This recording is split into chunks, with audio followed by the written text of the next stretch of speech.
Krishna and Balrama. Some 1,000 years ago, Kans, the cruel king of Mathura, was traveling with her sister Devki. Suddenly, he heard a voice from the heavens, stating that one of Devki's sons would be an incarnation of Lord Vishnu and he would kill him one day. So he put Devki and her husband Vasudeva in prison. Kans killed each child of the couple. Vasudeva's first wife, Rohini, was living in Gokul with the family of Vasudeva's friend Nand. When Devki's seventh son was to be born, God transferred the unborn child from her body to Rohini's body. This child was then born to Rohini and was named Balrama. When Devki's eighth son was born, everyone in Mathura except Devki and Vasudeva went to a long sleep. Vasudeva secretly went to Gokul and put his son beside Yashoda, Nand's wife, and took her newborn daughter to Mathura. Soon everyone was awake in Mathura. When Kans tried to kill the little girl, she flew to the heavens, saying that his killer had already taken birth in Gokul. Kans was disappointed. In Gokul, Yashoda and Nand named their son Krishna. This child grew up to be a brave boy and killed many demons.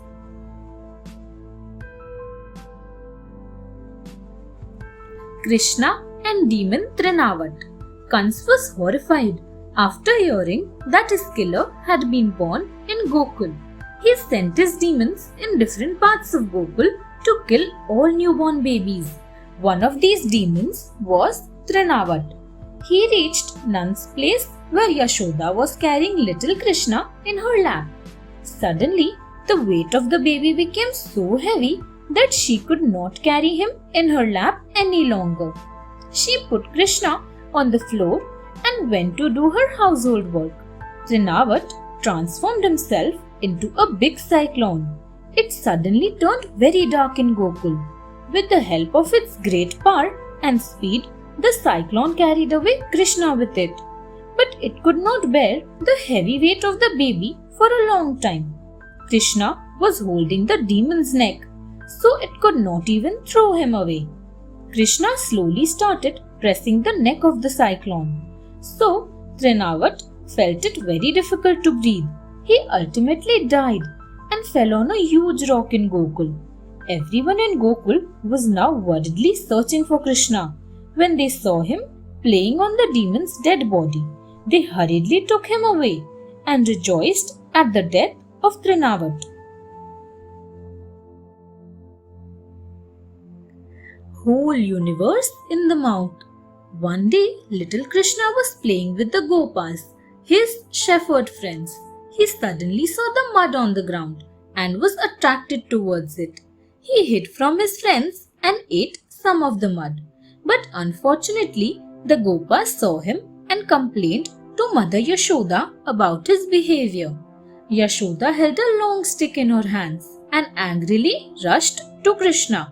She started scolding and beating Krishna. She knew that her son might fall sick.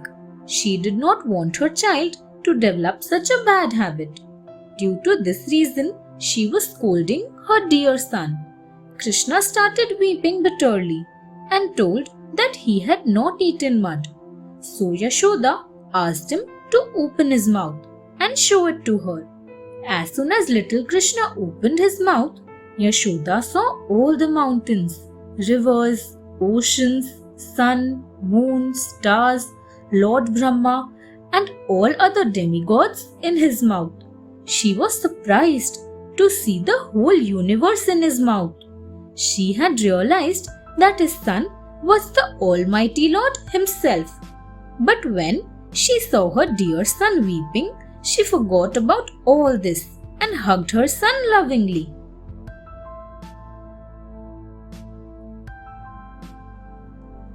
Krishna and the Gopis. The Gopas were a tribe of holy shepherds living in Gokul. Nand and Yashoda were their king and queen respectively. The female shepherds or the wife of the Gopas were called Gopis. All the gopis had a great attraction for little Krishna. They knew that Krishna dearly loved butter and curd, so the gopis would collect the butter and curd in earthen vessels. They would hang the vessels in their houses so that Krishna might visit their houses to eat the butter and curd stealthily. Krishna very well understood the gopis' desire, so he used to visit the houses of the gopis along with his friends. He would break the vessels to steal and eat the delicious butter and curd. When the gopis saw the floors of their houses all messed, they would go to Yashoda to complain against Krishna. They never intended that Krishna should be scolded or beaten for his behavior. Their motive was to go to Nand's place to see the cute little Krishna. Therefore, when Mother Yashoda scolded Krishna for stealing the butter and curd, the gopis would themselves request Yashoda not to scold little Krishna. This way, the gopis played with little Krishna and showed their immense love for him. Krishna and boiling milk. One day, Mother Yashoda sent all the servants for the preparation of Indra Yagya. She herself was busy in churning curd.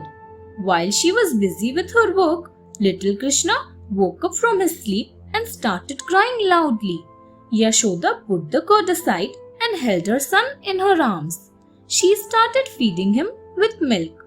But just then she remembered that she had put the container of milk on the fire and the milk must have boiled.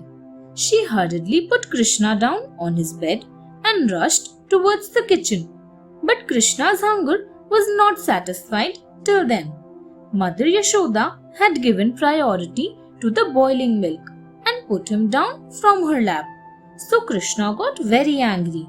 He held a stone and threw it to the vessel of the curd.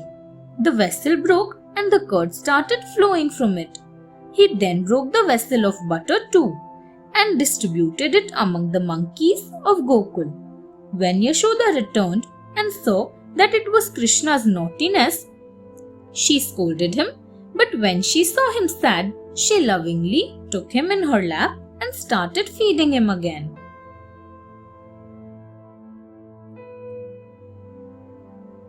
The accursed Arjuna trees. One day, Mother Yashoda got fed up with Krishna's mischievous behavior. She angrily decided to tie Krishna to a mortar. She took a rope and started tying Krishna, but the rope was short. So she took another one, but unfortunately it was short too. She tried many ropes, but none could perfectly tie Krishna to the mortar. Finally, she was tired. Seeing her mother tired, Krishna tied himself. Yashoda went to do her household work. In an attempt to move, Krishna let the mortar fall and started moving on his knees along with the mortar. He reached two Arjuna trees near the gate. He passed from the gap between them and the mortar got stuck in the gap. He tried to pull the mortar. Due to pressure, the two trees were uprooted and a bright light emerged. The trees changed into two humans, Nal Kuber and Manigriv. They told that they were cursed by sage Narad to change into trees. Now, by God's touch, they were freed from the curse. They thanked Krishna and returned to heaven. Hearing the noise of the falling trees, Nand and Yashoda rushed to the gate. Nand untied his son and took him in his arms.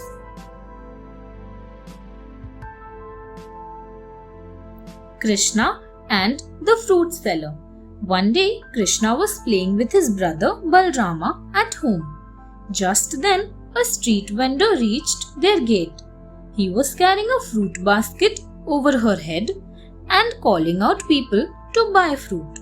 Krishna heard his voice and hurriedly ran towards the gate to see the street vendor. He was attracted by juicy fruits in her basket. He ran towards the kitchen and carried some rice in his fist. he went to the fruit seller and offered the rice in his fist. He wanted to get the fruit in exchange of rice. But when he opened his fist, it had only a few grains. The rest had fallen on the floor through the gaps between his fingers. It was a joyful sight for the fruit seller to see this innocent behavior of Krishna. He smilingly gave all the juicy fruits to Krishna and took nothing in return. When the fruit seller returned to his cottage, he saw that his basket was filled with gold coins and ornaments. He realized that it had occurred by the grace of God. He was overwhelmed. He prayed to the Lord and thanked him for his gift.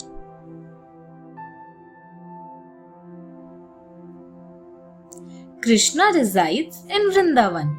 The demons of the cruel Kans had started to visit Gokul frequently, trying to kill little Krishna and to trouble the Gokul residents. They caused great damage to the life and property of the Gokul residents. Everyone was worried about the repeated visits of the demons. The two Arjuna trees at the gate of the Nand had been uprooted without any storm. People thought that it was also a mischief of some demon. So all the Gopas under the leadership of Nand and Yashoda decided to leave Gokul and take shelter in Vrindavan. Bulls and cows were yoked to the carts and all the luggage was loaded onto the bullock carts. All the gopis and the children sat on the carts while the Gopas took nightsticks, bows, arrows and spears. They walked on foot to guide the carts and also to protect the gopis and the children. Rohini, along with her son Balrama, and Yashoda, along with her son Krishna, was sitting on the same bullock cart. All other gopis were talking and appreciating the two beautiful brothers throughout their journey. This way, Nand's family, along with all the Gopas, left Gokul and went to reside in Vrindavan.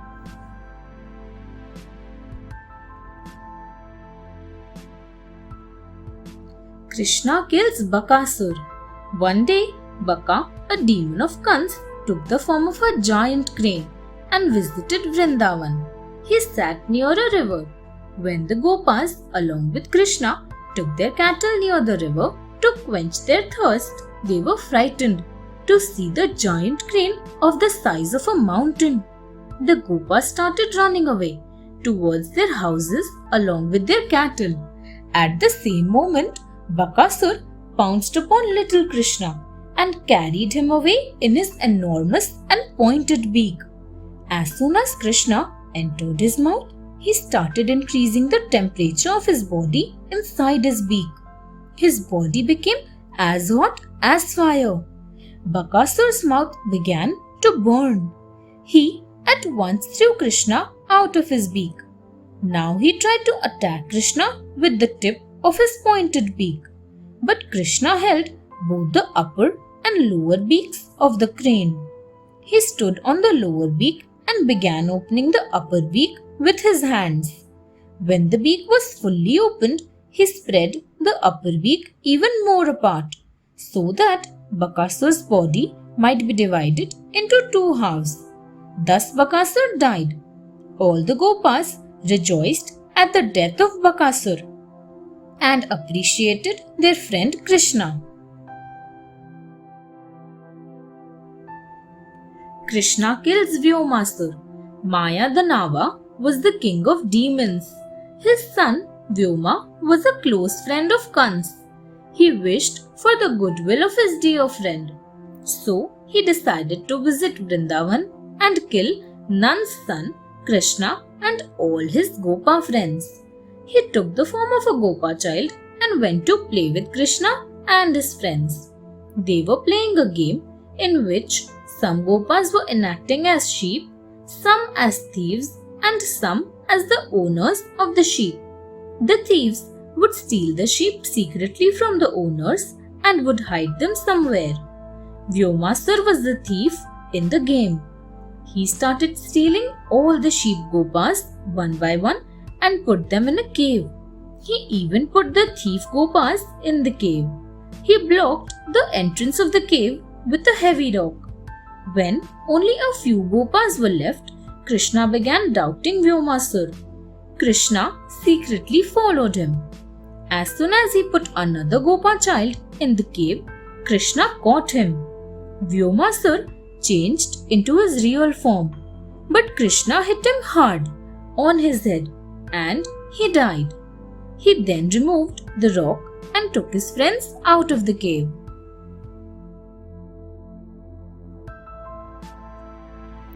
Krishna kills the cow monster. When Krishna was 3 years old, he became very stubborn. He now started insisting that, like the other Gopas, he would also take his cattle for grazing in the fields along with Balrama. His family did not like this, but at last his father agreed to this and allowed him and Balrama to take the cattle for grazing. The two brothers and the Gopas took their cattle in a nearby forest. While the cattle were grazing, Krishna, Balrama and his friends started playing. Just then, Vats, a demon of Kans, took the form of a cow and started to graze with the cattle. He had planned that he would kill Krishna as soon as he got the chance. But Krishna at once identified that he was a demon. He also informed Balrama about this. The two brothers secretly approached the demon. Vatsasur saw them and tried to attack Krishna, but Balrama hit him hard. Krishna held the cow's tail and threw it into a nearby lake. Vatsasur changed into its real form. It was badly injured and died at once. All the children were happy to be safe. They praised Krishna and Balrama for their courage and victory.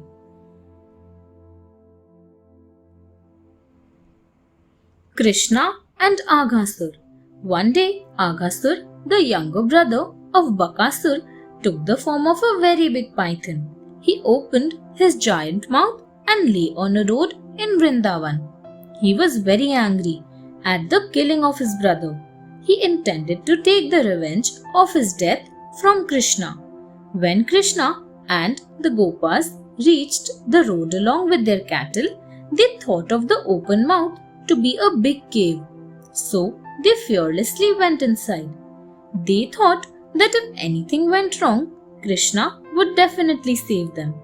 But Krishna identified that it was a giant python. He shouted at the Gopas not to enter, but his voice could not be heard by them as they had already entered the giant opened mouth. To save his friends and the cattle, Krishna also went inside Aghasur's mouth. Inside his mouth, Krishna began to increase the size of his body. Aghasur started facing difficulty in breathing. Finally, Krishna's body became so big that it could not remain inside the snake's body. So Aghasur's body burst and he died. Krishna came back to his real size and moved out of the dead snake along with his friends. The Gopas thanked Krishna for saving their life.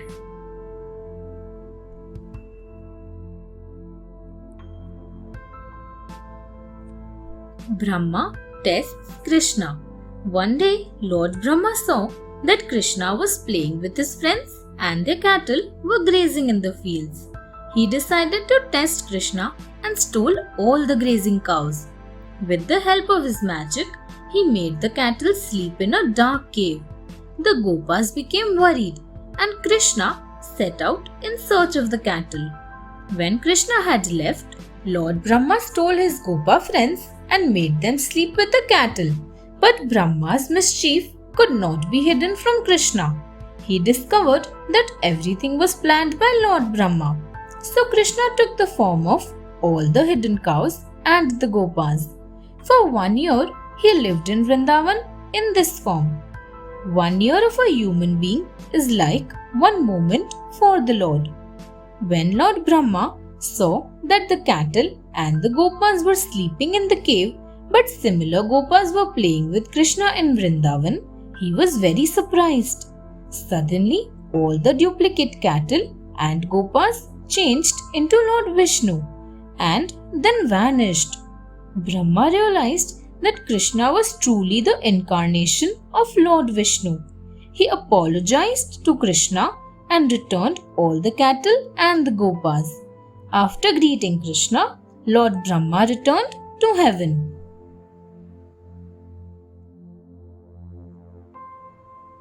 Dhenukasur in Talvan.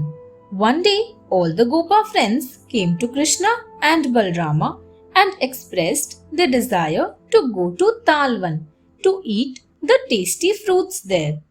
But the problem was that in Talvan there lived a demon named Dhenuka. He had changed himself into a donkey and lived in Talvan with his family. If any human or animal would pass near Talvan, his family would kill and eat it. So Krishna and Balrama made a plan and went to Talvan. Balrama went near a tree and shook it violently. The noise of the shaking tree reached Dhenukasur and he came running towards the place where Balrama was shaking the tree. Balrama at once held the hind limbs of the donkey and struck him against a tree and killed him. Similarly, Krishna and Balrama held the limbs of all the members of his family and killed them by striking them against separate trees. Now Talvan had become a peaceful place for humans and animals. The Gopas would now go there anytime and eat the tasty fruits without the fear of any demon.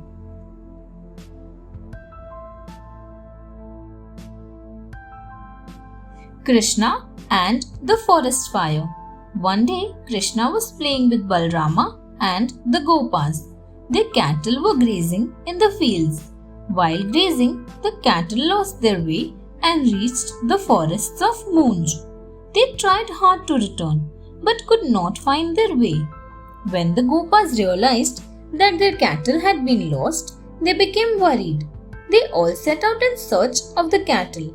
They searched far and wide and somehow found the cattle in the forests of Moonj. But just then, a terrible forest fire broke out. All the cows and the Gopas were frightened to see the great fire. They started running here and there to save their lives. When Balrama and Krishna saw them worried, they decided to sort out the problem. Balrama began to gather the cattle and the Gopas and tried to pacify them. Krishna asked everyone to close his eyes and remember the Lord.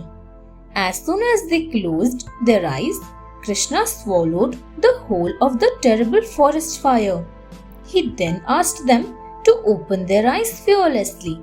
They opened their eyes and saw that the fire had been put out. This way, Krishna saved all the cows, the Gopas, and the forest from being burnt.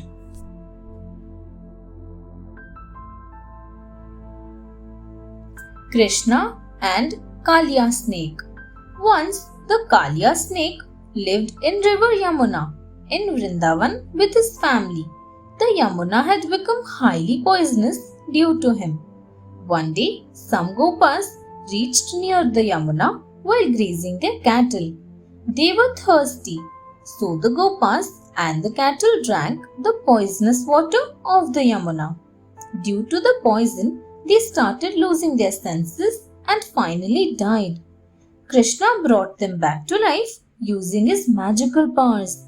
He decided to shoo away Kaliya from the Yamuna in order to make it poison-free.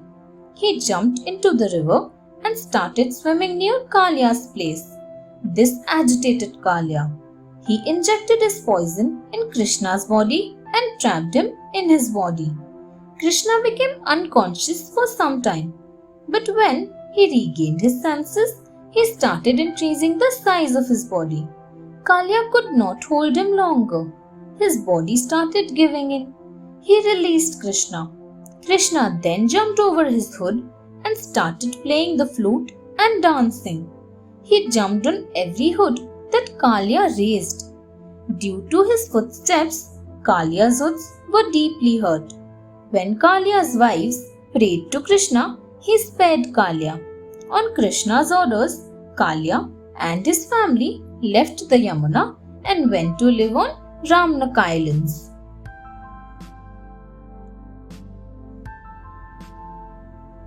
Balrama kills demon Pralamb. One day, a demon friend of Kans named Pralamb came to Vrindavan. He changed himself into a Gopa child and started playing with Krishna and Balrama along with the other Gopas. There were two teams in the game. It was pre-decided that the children from the losing team would carry the children of the winning team on their backs to some distance. When the game was over, Balrama's team was the winner, while Pralamb's team had lost the game. So Pralamb carried Balrama on his back and started moving on his knees. His speed suddenly increased and he started running very fast. While he was running, he changed back into his demon form and flew away carrying Balrama towards Mathura. All the Gopas were frightened to see Balrama on the demon's back. Krishna was worried too. He started to think of a solution to save Balrama. But Balrama was not at all frightened. He hit the demonic hard on his head. It hurt the demon very hard, and his head burst open and blood started flowing. He fell on the floor and died. Balrama then got down from his back. Everyone was happy at the death of Pralamb.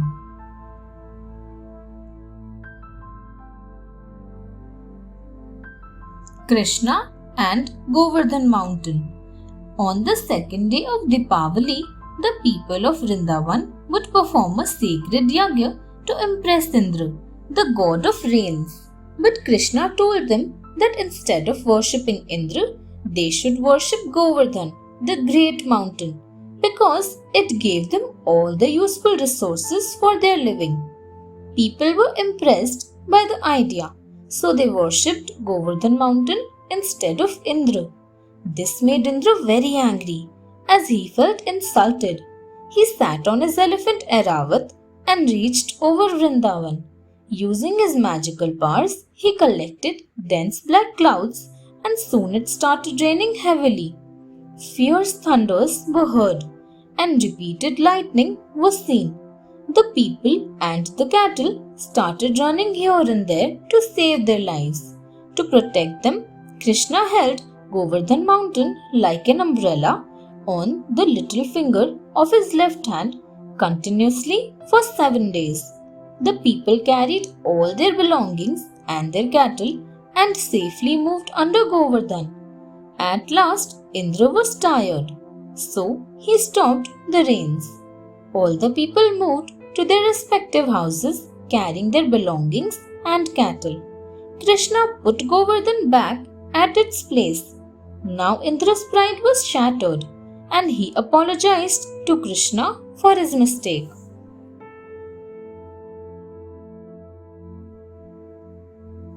Krishna saves his father. It was the 11th day of the month of Kartik. Krishna's father Nand was on a full day fast.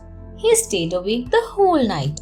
It was a cloudy and moonlit night, so he could not make any estimation about the time. It was night, but Nand thought it was early morning, so he started taking a sacred bath in river Yamuna. During that time, a servant of Varuna, the lord of water, was swimming in the river. He held Nand and carried him to Varuna's palace. When Nand did not come out of water for a long time, the Gopas thought that he had been drowned in water.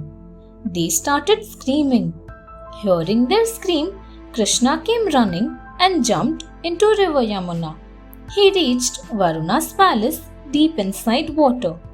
As soon as Varuna saw Krishna, he recognized that he was an incarnation of Lord Vishnu. He fell on his knees and apologized for capturing Nand. Krishna forgave him. He took his father and swam to the Yamuna where the Gopas were waiting. They both moved out of the river. The Gopas were very happy to see their leader alive. They thanked Krishna for saving Nan's life and appreciated him for his bravery.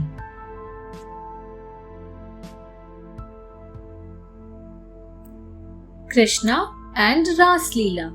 It was Purnima, the full moon day of the month of Shravan. During the evening, Krishna beautifully played the flute in the forests near Vrindavan. Hearing the melodious tune, all the gopis of Vrindavan forgot their attachment for their homes, members, their relatives, and for everything. They came running towards Krishna.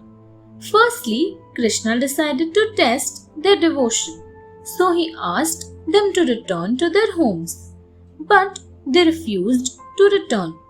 Seeing their true devotion, Krishna accepted them.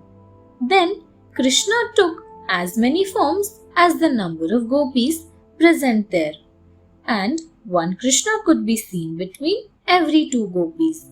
Everyone joined his hands together and made a group and started performing the sacred Ras dance called Ras Leela on the melodious tune of Krishna's flute.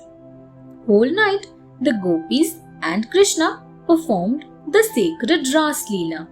They returned to their homes in the morning on the advice of Krishna. But this Ras Leela was performed by the Lord in his heavenly form. In his child form, he was sleeping alongside his mother Yashoda in Nan's Bhavan the whole night. The members of the families of the gopis also saw that during night the gopis were at home only.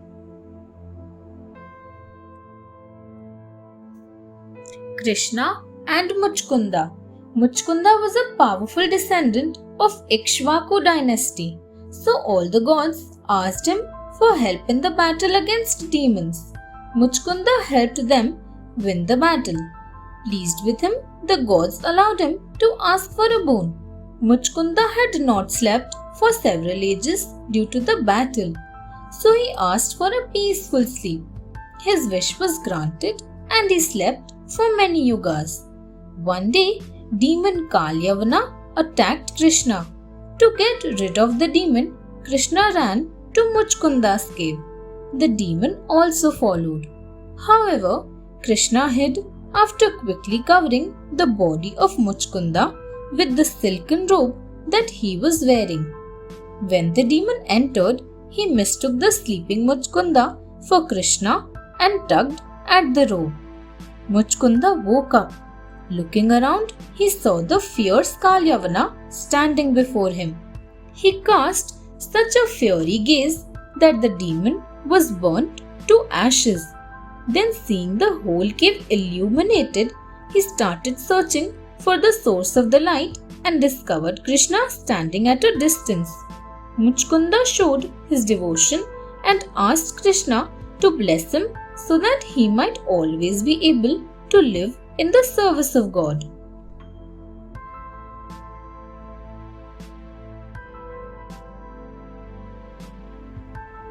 Krishna and King Nriga. Once there lived a king named Nriga. He was good and kind. He always helped the needy and the poor and regularly gave them gifts and alms. One day he promised to give a flock of cows to a Brahmin. But after some time, when a beggar arrived at his gates, Nriga gave the flock of cows to him. The Brahmin felt ignored this way. He was insulted and furiously cursed Nriga to turn into a chameleon and live in a dry well. He could be relieved of the curse only if he received the touch of the Lord. One day, Krishna and his Gopa friends came to play near the well in which Nriga was living in the form of a chameleon.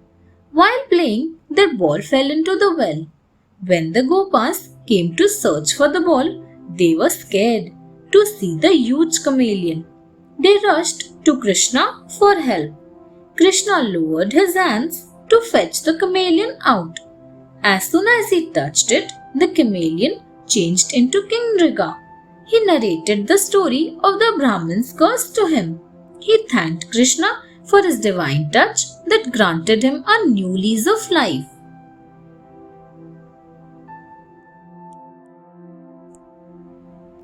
Krishna and the Accursed Snake. Once on the day of Shivratri, Nand went to Ambika forest. Balrama, Krishna and other Gopas also accompanied him. In the forest, they worshipped Lord Shiva and Goddess Parvati at night. They were tired after the worship, so they slept at an open place outside a temple. While they were asleep, a big snake came crawling towards them. He started swallowing Nand from his legs. Feeling pain, Nand started screaming loudly. Hearing his screams, everyone woke up. The Gopa started to beat the snake using firelights. The snake's body got burnt at many places, but he still did not leave Nand. So Krishna came running to help his father. He kicked the snake hard. As soon as his foot touched the snake's body, a heavenly figure emerged from it. He told that he had been cursed to change into an ugly snake by a sage because he had made fun of his ugliness. Now he was freed from the curse due to the touch of the Lord's foot. He expressed his thanks to Lord Krishna. After seeking his blessings, he returned to heaven. Nand praised his son Krishna. His heart was filled with gratitude for Krishna and he lovingly hugged him.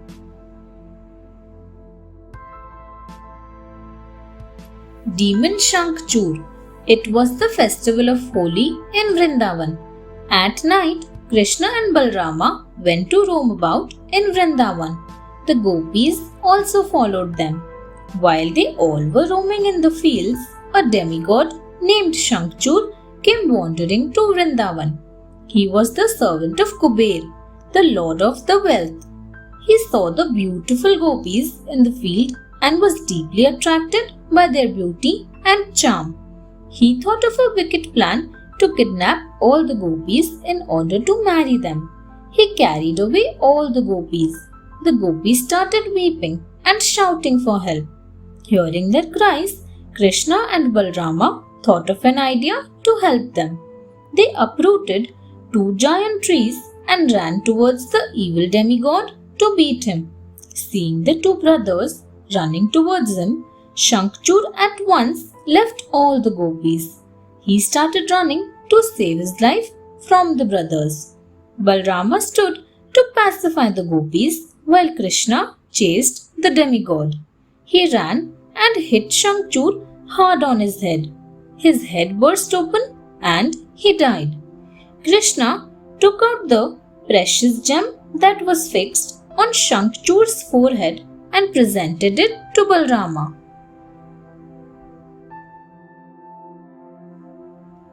Krishna and Arishtasur. One day, a cruel demon of Kans named Arishta took the form of a dangerous angry bull and went to Vrindavan. He started roaming on the streets of Vrindavan in anger. He was roaring repeatedly and was greatly damaging the cottages, trees, vehicles, and the other properties of the Gopas. The walls had collapsed due to his violent attacks.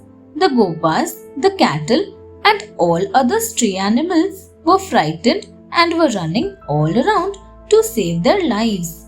Krishna clapped before the angry bull to attract his attention. The bull bowed his head and pointed his horns towards Krishna and started running towards him. Krishna held both of his horns and started pushing him backwards. This way, he moved him to some distance. Then he pushed the bull hard and made him fall on the ground. Krishna started twisting his horns along with his neck as if he had been squeezing some drenched cloth to make it dry. Because of twisting the neck with a great force, the bull died in no time. This way Krishna saved the lives and property of the people of Vrindavan as well as of the cattle and other animals.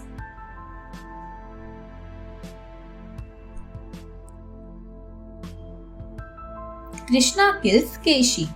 Kans was upset at the death of all his demons. He could not find any means to kill little Krishna. So, at last, he sent his most powerful demon, Keshi, to Vrindavan. Keshi lived in the form of a giant and horrible black horse.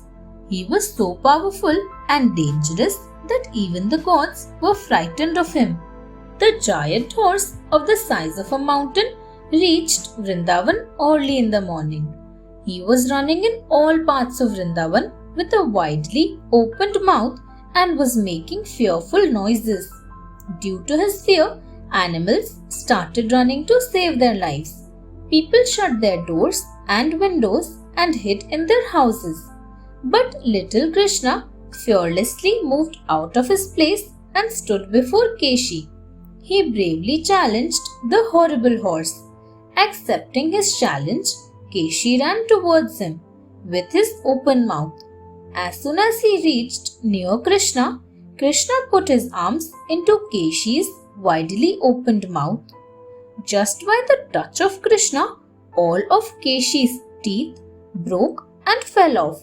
The size of Krishna's arm increased so much in Keshi's mouth that the demon's body tore into pieces. When Keshi was dead, Krishna pulled his arm out of his mouth.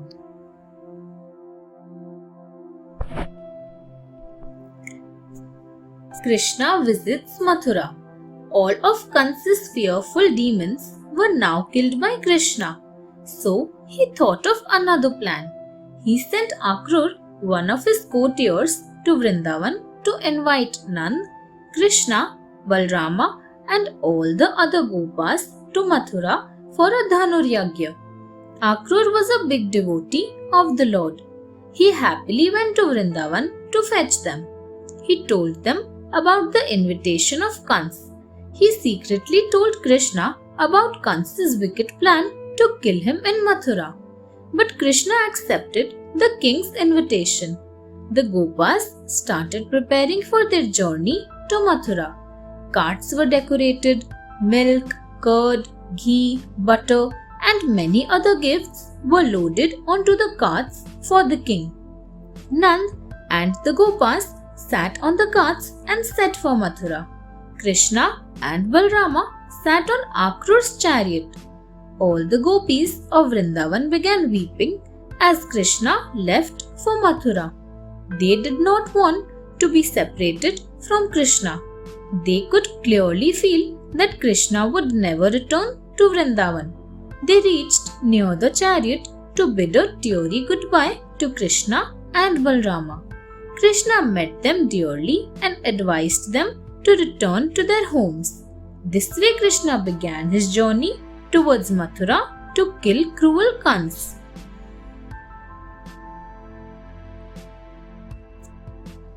Krishna and Radha.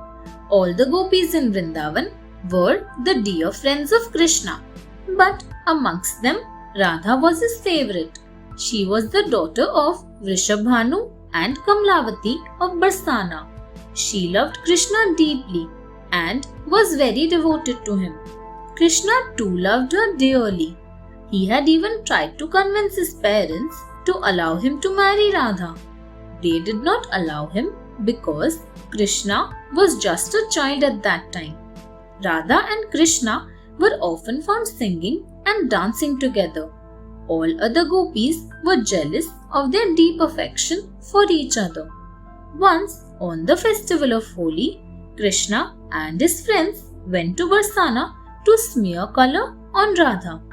But her friends beat them up with lathis and chased them away. This act of beating with lathis became a playful tradition on Holi in Barsana and is still celebrated as Lathimar Holi. When Krishna left for Mathura, Radha was deeply hurt. She earnestly waited for his return for many years. Krishna had told Radha that her name would always be taken before his, and that is why we always say Radha Krishna and never Krishna Radha. Radha's birth is celebrated on Radha Ashtami, 15 days after the birthday of Krishna. Krishna in Mathura. Seated regally on the chariot, Krishna and Balrama entered the gates of Mathura. Nand and other Gopas had already reached Mathura and were waiting for them. The people of Mathura rushed towards the chariot to catch a glimpse of Krishna. They cheered and clapped as Krishna and Balrama smilingly waved at them. Akrur left them in Mathura and went to inform Kans. The brothers then went on a tour of the city where they met several people. They met a washerman and asked him for some clothes. Unfortunately, the washerman was a servant of Kans. He became very angry and rudely said that the clothes were of Kans and could not be given to anyone.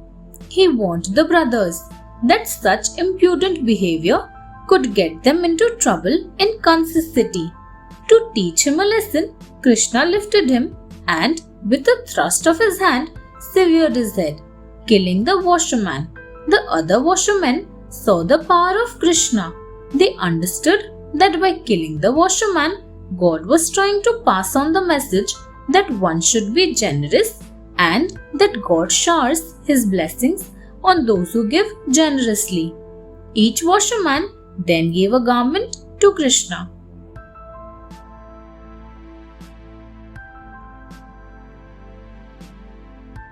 Krishna and the tailor. Krishna, Balrama, Nand and the Gopas took the clothes given by the washerman. The clothes were not of their proper sizes, but they still wore the ill-fitted garments and went to move around Mathura. On their way, they met a tailor. When the tailor saw the garments did not fit them properly, he at once approached them with scissors, a measuring tape, a needle, and other stitching materials. He offered to stitch their clothes so that they might fit them properly. They agreed, and the tailor did his work in a very short time. Everyone was pleased with his service. They asked for his charges, but the tailor took nothing from them in return for his service. Krishna blessed the tailor and they moved on. Then they met a poor florist on their way. He took them to his house. When Krishna entered his house, the florist said that he was blessed to have him as his guest. He told him that the people of Mathura were fed up with the tortures of Kans. Krishna blessed him and granted him many worldly comforts. He assured him that Mathura would soon get rid of Kans.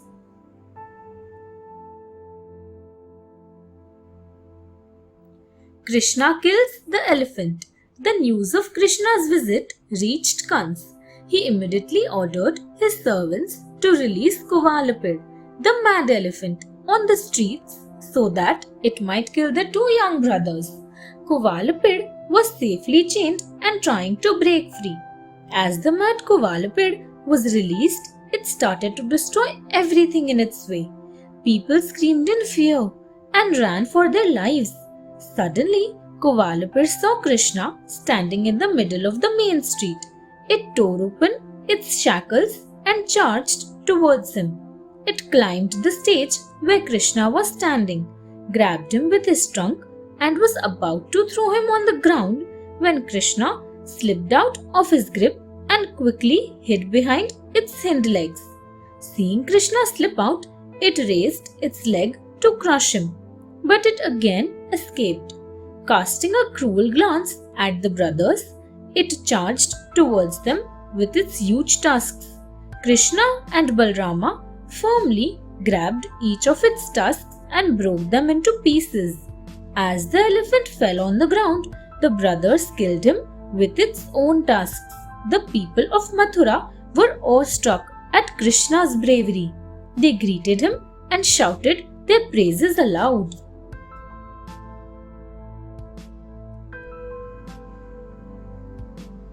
Krishna breaks the bow. Back in the court, Kans was full of anger. He screamed at his ministers that he would leave no stone unturned to see the two brothers dead. After killing Kuvalapid, Krishna and Balrama carried the tusks of the elephant on their shoulders and arrived at the venue where Kansa's Dhanuryagya was to be held. There, an enormous bow was placed on a platform to display Kansa's power. Seeing the bow, Krishna went ahead to pick it up, but he was stopped by the guards. A fight ensued between the guards and the brothers, and the guards were beaten badly. Krishna then climbed on the platform, held the heavy bow in his hand, and bent it without any effort. The bow broke, and a thunderous sound was heard. The sound was so loud that it even reached Kansa's ear miles away in his chamber. The sound was a clear signal to Kans that the eighth child of Devaki had finally arrived and that his end was near. In desperation, Kans even sent an army of soldiers to capture Krishna, but they were again defeated after a fierce battle. With this, Kansa's fear for Krishna grew more intense.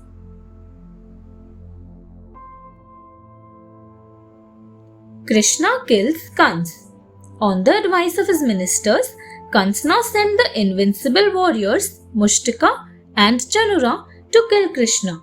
A fierce fight ensued between them, and soon Mushtaka and Chanura were defeated by the two brothers. Meanwhile, back in the palace, Kans was restless. He could no longer contain his impatience and rushed to the arena. But he was shocked to see his best warriors defeated by Krishna and Balrama. The people of Mathura were yelling Krishna's name and shouting his praises aloud. Filled with fear, Kans tried to run away. He ran around the arena, hoping to find a gap where he could escape. But the citizens of Mathura circled the arena, not allowing Kans to escape. Krishna pounced upon Kans and caught hold of him. Kans tried to save himself, but Krishna's hold was like the grip of death. Krishna tightened his hold further. Kans struggled to breathe. He felt his lungs exploding. Krishna finally snapped his head. Kans breathed his last and fell to the ground dead. The skies opened and flowers were showered from the heavens. After a long time, the people of Mathura could smile again. They heaved a collective sigh of joy and relief.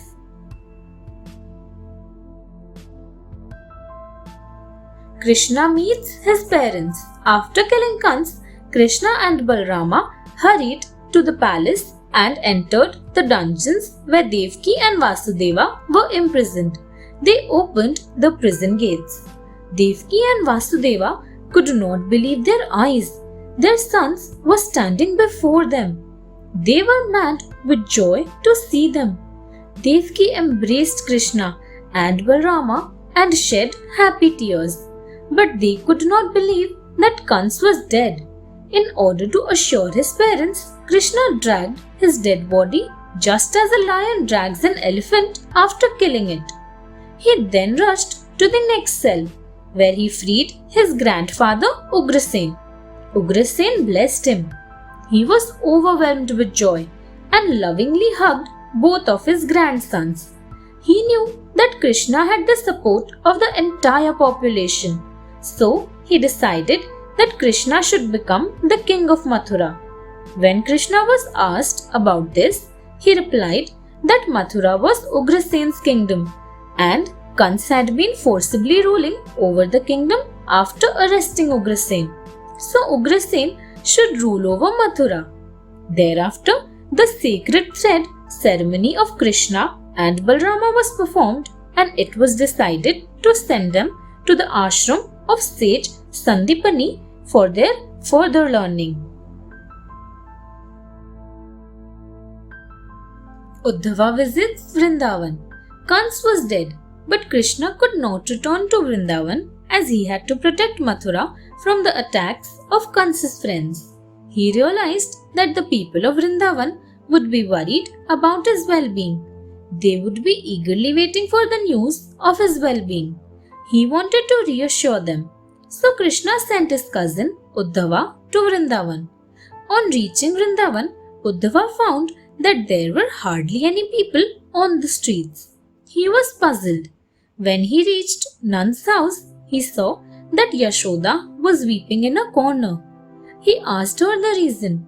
Yashoda told that everyone was missing Krishna dearly and that the joy of life had gone from Vrindavan.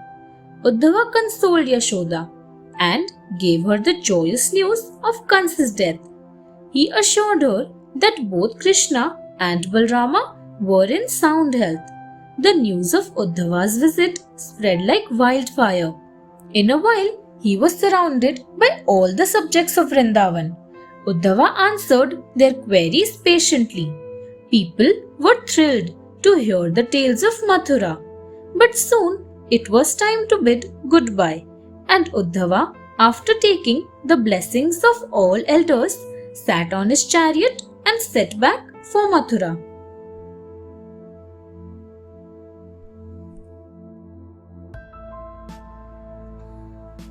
Krishna in the ashram. Krishna was sent to the ashram of sage Sandipani for his studies. In the ashram, he attained formal education. He was also taught a sense of duty, cooperation, and self-restraint. There was a touch of divinity in the ashram. The life of sage Sandipani was a living example of selflessness to the students. Krishna attained all the virtues of perfect youth. Sage Sandipani was not merely a teacher. He was a genuine preceptor who led others by examples. When Krishna's study was over and he was leaving the ashram, he told the sage that he had received a lot from him. So he asked Sage Sandipani for his Guru Dakshina. Sage Sandipani did not ask for anything, but his students asked Krishna to bring back his son who was kidnapped by the demon Panchajanya. Krishna went to fight against Panchajanya. He tried a great deal to persuade him to release his Guru's son, but the demon did not agree. So Krishna killed him, and Datta, the son of sage Sandipani, was freed. Panchajanya's bones were ground into powder, out of which a conch was prepared. Krishna named that conch as Panchajanya. From that day onwards, Krishna always carried the conch with him. Back to Mathura. Krishna left sage Sandipani's ashram and returned to Mathura. The residents of Mathura were anxiously waiting for his return. After returning, he organized public meetings and delivered inspiring speeches to tell the people that they should never bow down to the brutish power and that they were born to achieve something. On the other side, the daughters of Jarasangha, Asti and Prapti had become widows. With the death of Kans, Jarasangha was highly enraged and decided to destroy Krishna. Dethroning and killing Kans by a common citizen like Krishna was not liked by many kings of that time. Hence, they joined hands with Jarasangha in his camp opposite to Krishna's. Jarasangha, king of Magad, invaded Mathura along with other kings. He attacked Mathura 17 times. Each time, under the leadership of Krishna, the people of Mathura bravely repulsed the attack. Krishna had to fight the large majority of people who were materialistic and evil-minded. Due to battles, the civic life of Mathura was disrupted and commerce and trade were ruined. Krishna realized that the kingdom had to face many dangers because of him. In such circumstances, for the good of the people, Krishna left Mathura. Vasudeva supported Krishna's decision.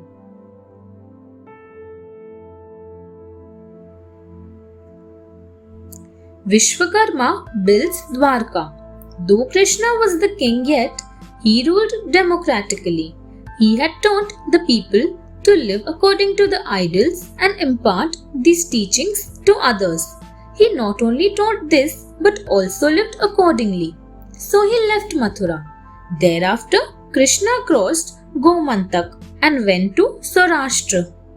He summoned Vishwakarma, the divine architect, to build a city that would be the envy of the civilized world. Vishwakarma wanted some land from the sea, and this was possible only if Varuna, the lord of water, allowed him. Krishna worshipped Varuna, who gave them a piece of land measuring 12 yojanas.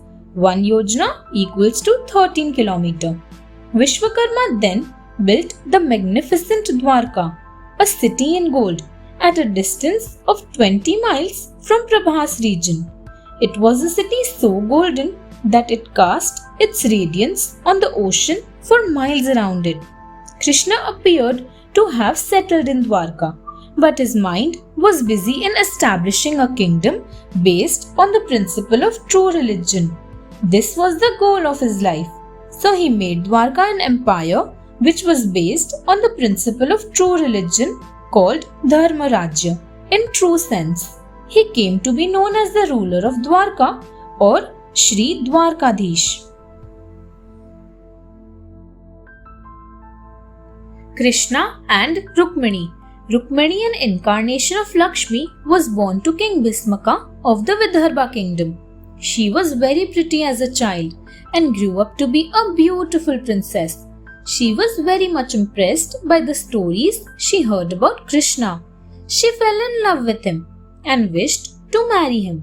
Unfortunately, Rukmini's elder brother Rukmi did not approve of this. He convinced Bhismaka and arranged for Rukmini's marriage to his dear friend Shishupala, the king of Chedi. Rukmini sent a letter to Krishna describing the whole condition. Krishna too loved Rukmini, so he made a plan and kidnapped Rukmini from the Parvati temple on the day of her wedding.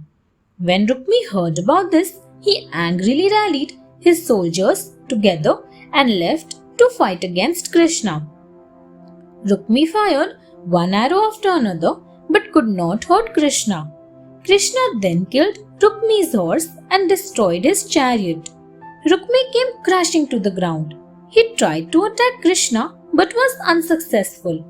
Krishna was about to kill him, but Rukmini begged him to spare his life. Krishna loved Rukmini very much, so he spared Rukmi's life. Krishna then returned to Dwarka with Rukmini and married her in a grand ceremony.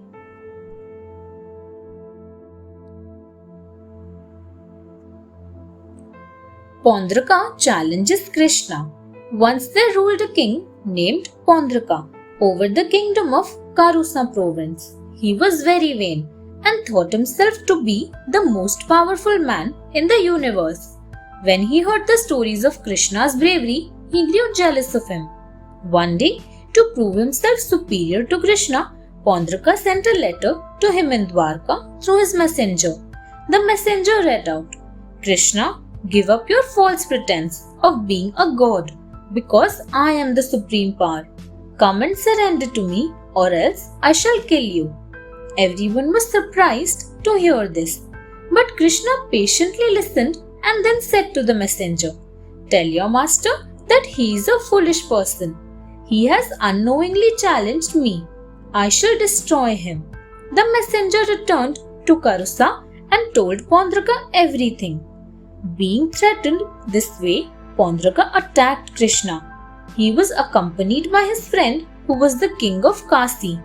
In the battlefield, Krishna said, "You had asked me to give my divine symbols to you, so here it is." Saying so, Krishna threw his divine weapon, the Sudarshan Chakra, towards Pondraka. It cut off his head and killed him.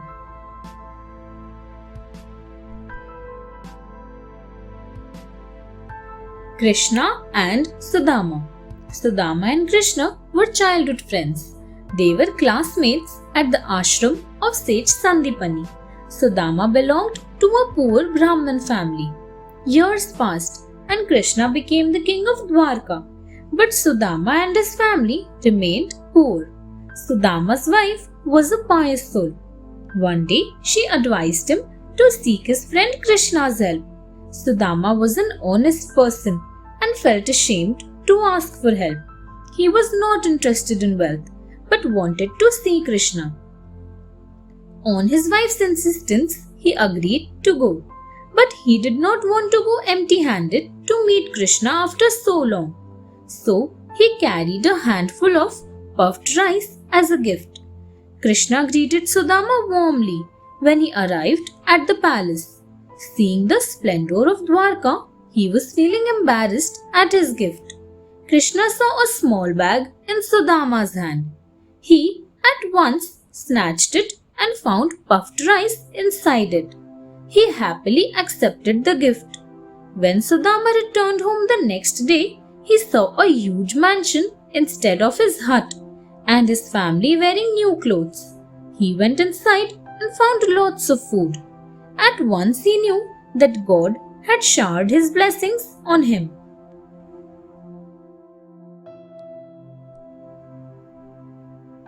Draupadi's Swayamvar. Draupadi was the daughter of Drupad, the king of Panchal.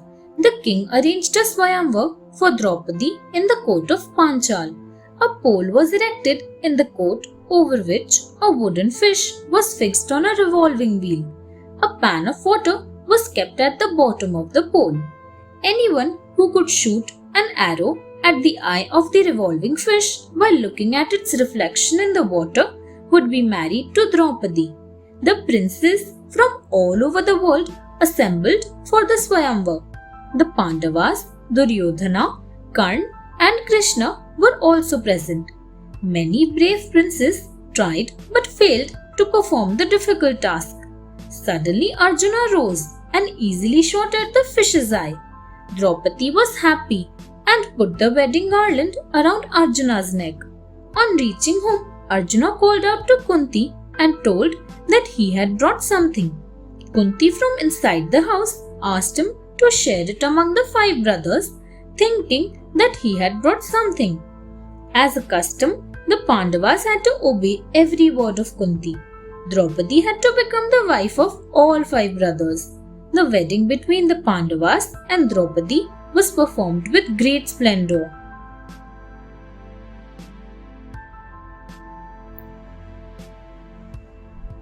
Krishna and the Pandavas. Krishna met the Pandavas for the first time during Draupadi's Swayamvar. Krishna was an uninvited guest at the Swayamvar. He silently witnessed the whole Swayamvar ceremony. When the Pandavas returned home with Draupadi after Arjuna had won the challenge of the Swayamvar, Krishna followed them with all his retinue. He also took lots of presents for the Pandavas like elephants, gold, silver and precious gems. He told them that he had recognized at the Swayamvar that the brothers were not the Brahmins but the Pandavas. He even sorted out the tension of Draupadi being married to each of the Pandavas by revealing the reason for this. He offered the gifts to Yudhishthira and returned to Dwarka. The next important association of Krishna with the Pandavas was when Dhritarashtra grudgingly granted a piece of land to the Pandavas for their residence, a rocky stony land called Kandhavaprastha, which was later called Indraprastha.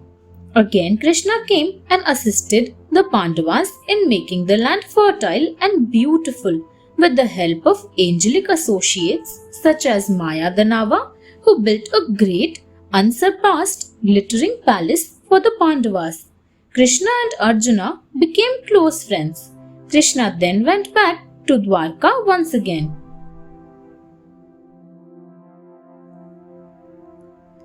Krishna battles with Arjuna. Once Gayan, a Gandharv, was driving his flying chariot at a great speed. His chariot passed over the city of Dwarka. Krishna was going towards his palace at that time, so he had to duck in order to avoid getting hit. Krishna shouted at him. He looked down and saw Krishna looking angrily at him. Gayan did not even have the guts to apologize, so he drove off hastily. Krishna was angry that Gayan did not even say sorry. He decided to kill Gayan. Gayan went to Arjuna and asked for his help. Arjuna promised to help him. When Arjuna had promised, Gayan told him the whole story. Arjuna looked angrily at Gayan, but he had made a promise and was bound by it. A long, fierce battle ensued between Arjuna and Krishna. Suddenly, Lord Brahma appeared and asked them to stop the battle. He ordered Arjuna to hand over Gayan to Lord Krishna. He followed the order and Krishna killed Gayan. Brahma brought out the water from his kamandalu and sprinkled it on Gayan. Gayan was alive. He thanked Brahma. Krishna smiled and hugged Arjuna. Krishna had fought this war to prepare Arjuna mentally for the Mahabharata war. Krishna marries 5 queens. One day, Krishna and Arjuna went hunting in a forest. There they saw a beautiful girl, Kalindi, who was River Yamuna personified. She told that she wished to marry Krishna. Krishna accepted her proposal and brought her to Dwarka. There he married her with great pomp. The kings of Avantipura, named Vindhya and Anuvindhya, had a sister, Mitravinda. She was an elegant girl and had a strong desire to have Krishna as her husband. Knowing this, Krishna carried away Mitravinda from her Swayamvar ceremony and married her. After this, Krishna married Satya, the daughter of King Nagnajit of Kosala, by overcoming the challenge of defeating the 7 very strong bulls maintained by King Nagnajit. Krishna then married Bhadra, who was the princess of Kekai province and daughter of Krishna's aunt Srutakirti. Bhadra's brothers offered her in marriage to him. After this, Krishna married Laxmana, the daughter of King of Madras province, by kidnapping her. He had many other thousands of wives. The other thousands of wives were accepted by Krishna after killing one demon named Bhauma. These thousands of girls were held captive in the palace of Bhaumasur. Krishna released them and married them. The churning of ocean. A long time ago, Indra, the chief of gods, was riding on his elephant. Sage Durvasa saw him and offered him a garland. He accepted the garland happily and placed it on his elephant's trunk. The elephant got irritated by its scent and threw it on the ground. Seeing this, Sage Durvasa cursed Indra and all gods to forget their divine powers. The gods went to Lord Vishnu for help. He advised them to churn the ocean. This was a typical process, supposed to be done by both the gods and the demons. So they came together and decided to share the blessings that would emerge from the ocean. During the churning process, many things emerged and were shared by the gods and the demons. But Amrit, the nectar of immortality, created conflict between them. Just then, Lord Vishnu transformed into a beautiful lady named Mohini and suggested to distribute Amrit between the gods and the demons. Mohini cleverly distributed the Amrit only among the gods, and nothing was left for the demons. Now the gods had become immortal by the effect of nectar. Even till today, none of the gods has died, and they are still living in heaven. Krishna and the Parijat tree. During the process of the churning of the ocean, the gods received Parijat, the tree, with divine fragrance. This tree was planted in Indra's garden. One day, Sage Narad went to this garden and collected some flowers that had fallen from the tree and gave them to Rukmini, Krishna's wife. Rukmini was very happy. But when another wife of Krishna, Satyabhama, smelled its fragrance, she asked Krishna to bring her the tree. To please her wife, Krishna went to the abode of Indra. Indra did not allow Krishna to take the Parijat tree with him. He asked Krishna to battle with him in order to win the Parijat tree. Soon a fight ensued between Krishna and Indra. Indra started firing thunderbolts towards Krishna, though he could not injure Krishna. But Krishna did not use his Sudarshan Chakra over Indra. Impressed with Krishna, Indra permitted him to take the Parija tree to Dwarka. Taking the tree, Krishna brought it on earth. But a quarrel started between Rukmini and Satyabhama as both of them wanted the tree. Krishna planted the tree in Satyabhama's courtyard in such a way that its flowers fell down in Rukmini's house, and in this way both his wives were happy and satisfied.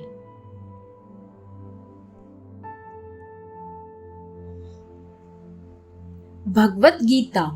During Kurukshetra war, as the armies of the Pandavas and the Kauravas stood face to face on the battlefield, Arjuna suddenly looked at the opponents and realized that he was fighting against the people whom he loved and respected the most, namely Bhishma, Dronacharya and Kripacharya.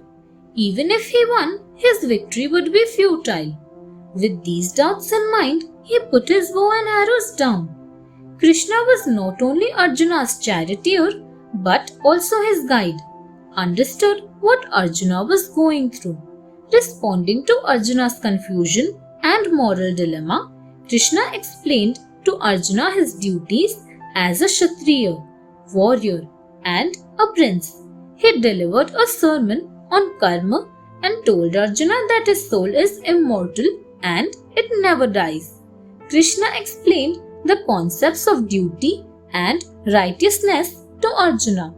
He also told Arjuna that the one who dies fighting loses his temporary body, but his soul finds a seat in heaven. And the same will occur to the souls of the people who die in Kurukshetra war. Krishna told that it was Arjuna's duty to fight. This sermon became renowned as the Bhagavad Gita. Hearing this, Arjuna's doubts were removed and he was ready for the battle. Krishna's true devotees. One day sage Narad asked Krishna why he had so much attraction for the gopis when he had so many queens to look after him and care for him. Krishna told him that it was so because the gopis were the true devotees of him. Narad could still not understand this. Seeing the puzzled face of Narad and to prove the love of his devotees, Krishna pretended that he had a headache. He told Narad that he would recover only if a devotee smeared the dust from his or her feet on Krishna's forehead. Surprised at the remedy, Narad went to Krishna's queens for help. The queens trembled on hearing such a treatment because they felt that the Lord would curse them for this disrespectful act.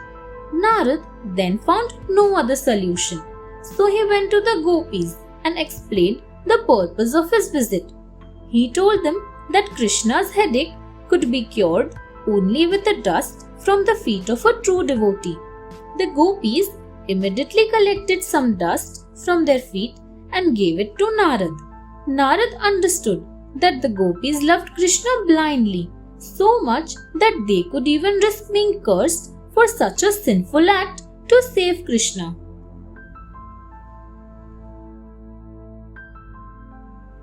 Krishna departs. After the Mahabharata war had ended and Yudhishthir was crowned the new and rightful king of Hastinapur, there were celebrations all over. Krishna bade farewell to the Pandavas and returned to Dwarka. He ruled over Dwarka for 36 years. Then suddenly madness seized the residents of Dwarka and they started killing one another. Only women, children, Balrama and Krishna were left alive. Krishna sent the women and the children to the city of Kuru and they left with the Pandavas. After this, Balrama and Krishna desolated themselves into dense forests. One day, Krishna was sleeping under a tree in the forest. Sometime later, a hunter named Jara passed through the forest. Krishna was wearing yellow clothes and the soles of his feet were shining very brightly. The hunter mistook them to be the eyes of a deer.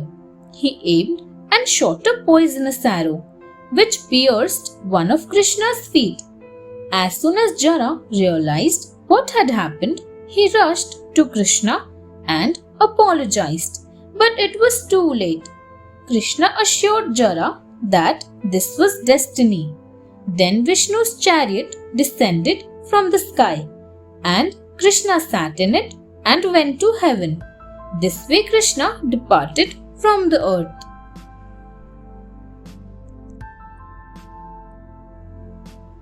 Valmiki. One day, a robber told his family that he brought money by robbing people.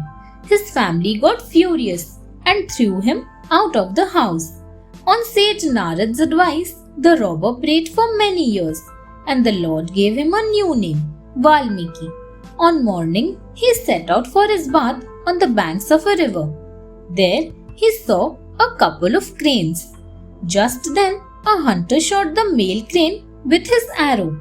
Seeing the wounded creature and hearing the piteous cry of its mate, Valmiki was swept away by a flood of emotions.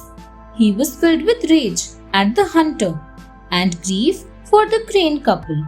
He inflicted a musical curse upon the hunter to die soon. Returning to his ashram, Valmiki was visited by Lord Brahma, for whom he once more sang his curse. Lord Brahma told him that it was through his divine inspiration that Valmiki had been able to create the poetry.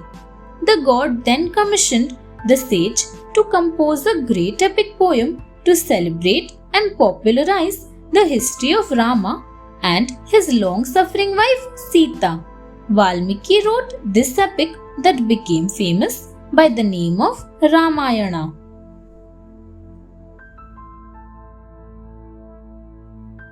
Manu and Shatrupa. Once, King Manu and his wife Shatrupa became frustrated with worldly matters and went to Naimisaranya to stay in a hermitage. In their hermitage, the couple led a very strict life, each standing on one leg and inhaling no air. They remained in this state of meditation for 10,000 years. Their bodies had become simply skeletons. Impressed by their strict penance, God appeared before them and asked them for boons. Hearing the god's voice, they again became healthy and beautiful figures, appearing as fresh as if they had just arrived from the royal palace. Both prayed to get the glimpse of the Lord in the same form as he takes residing in the heart of Shiva. Thus the Lord appeared before them.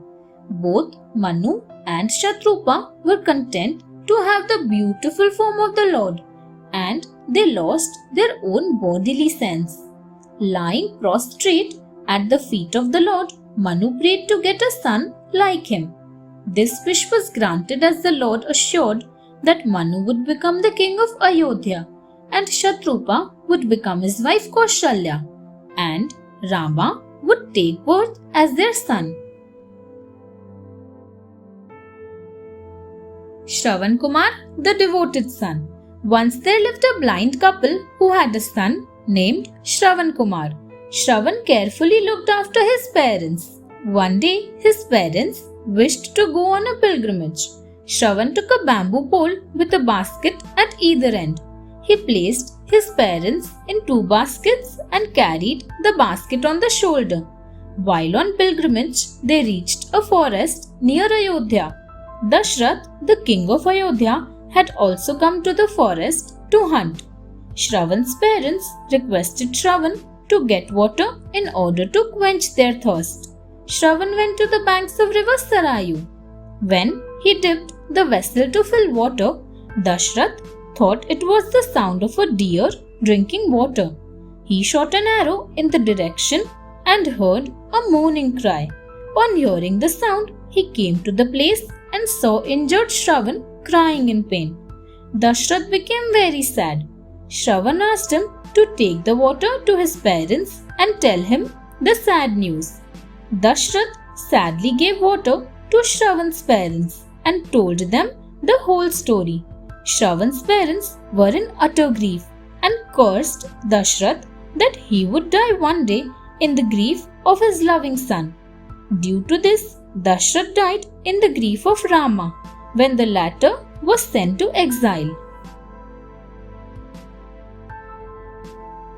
Birth of Lord Rama. Once in Ayodhya, there lived a king named Dashrath. He was a great devotee. He had 3 wives, Kaushalya, Kekai and Sumitra. But he did not have any child. So he went to sage Vasishtha. The sage suggested him to do a Putreshti Yagya. During the Yagya, Lord Agni appeared before Dashrath. He gave a bowl of payasam to the king to be fed by his 3 queens. The king gave half payasam to Kaushalya and half to Kekai. The 2 wives divided their share into half and each gave its half portion to Sumitra. Some days later, the 3 queens were pregnant. On the 9th day of Chaitra month, the first son was born to Kaushalya during afternoon. This son was an incarnation of Lord Vishnu. The whole Ayodhya, the king, the queens and the maids were very happy. The gods started showering flowers from the heavens to express their joy at the birth of the Lord. Then Kekai also gave birth to a son, while Sumitra gave birth to 2 sons at the same time. Ayodhya was decorated in happiness. Everyone in Ayodhya and the gods in the heavens blessed the 4 sons of Dashrath. This way the 4 princes of Ayodhya were born.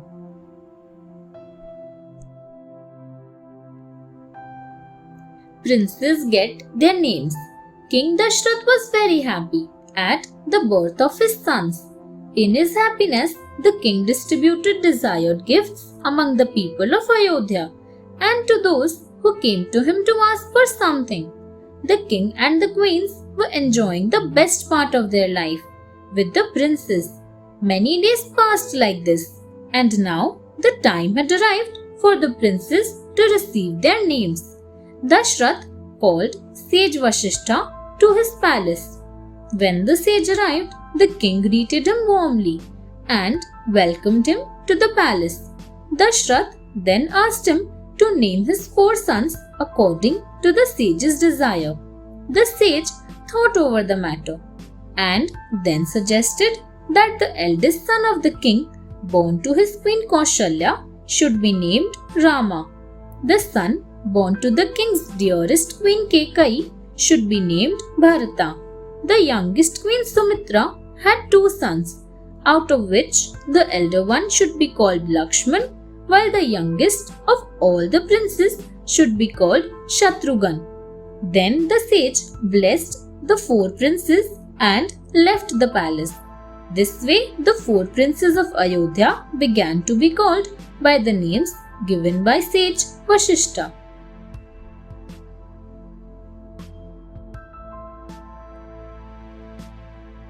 Rama eats prasad. One day, when Lord Rama was a baby, Mother Kaushalya bathed him, dressed him in a beautiful dress and ornaments. After this, she made Rama lie in the cradle. Then she took a bath herself and went to worship the Lord.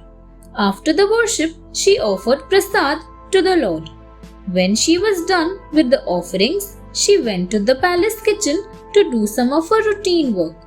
After completing her work, she again went back to the place where she was worshipping the Lord. There, she saw that her son Rama was eating the prasad that she had offered to the Lord. Kaushalya was surprised as she had put Rama in the cradle. When she went near the cradle, she was even more surprised as Rama was still lying in the cradle. Then again she went back to the place of worship and saw Rama eating prasad there. Kaushalya was very much troubled and could not believe her eyes. Shy Rama understood the confusion of her mother and smiled. Seeing the innocent smile of her son, Kaushalya forgot about the surprising sight and was filled with affection for her baby. She carried him in her arms and fed milk to him. Rama's childhood.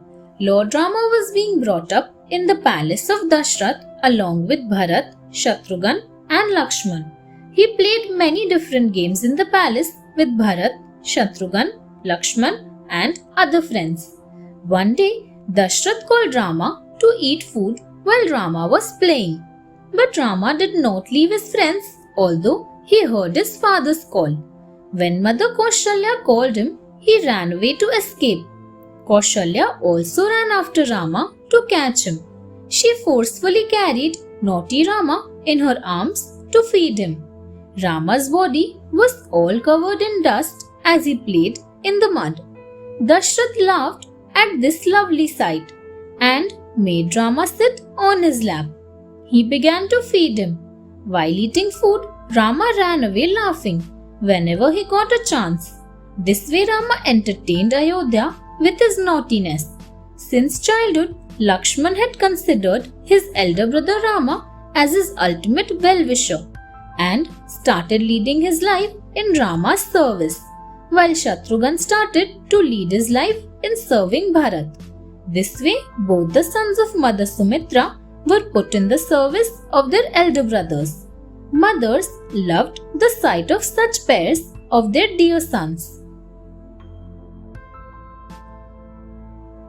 Rama and his learning.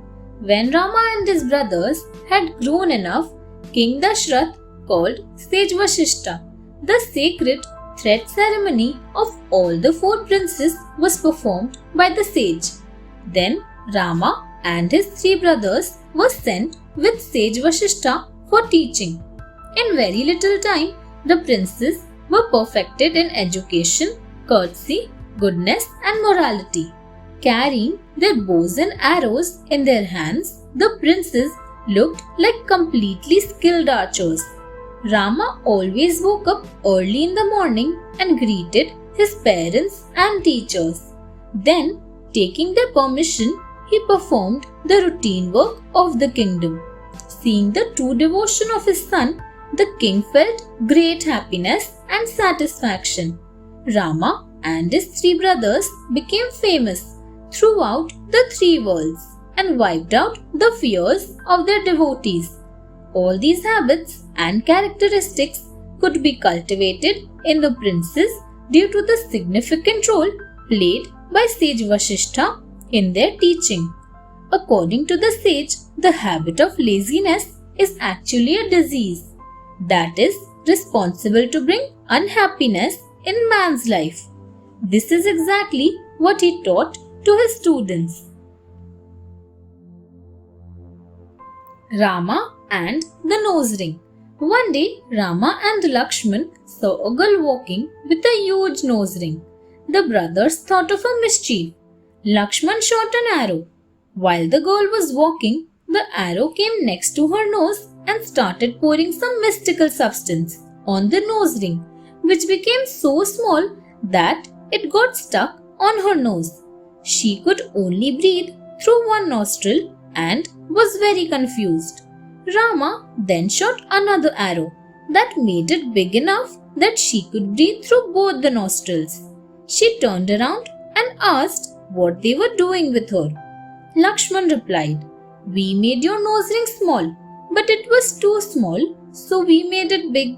She said that she did not believe it. Lakshman said, "Oh, you don't believe it, so we will take it off." Lakshman then shot another arrow which took the nose ring out of her nose, and all this was happening without touching her face.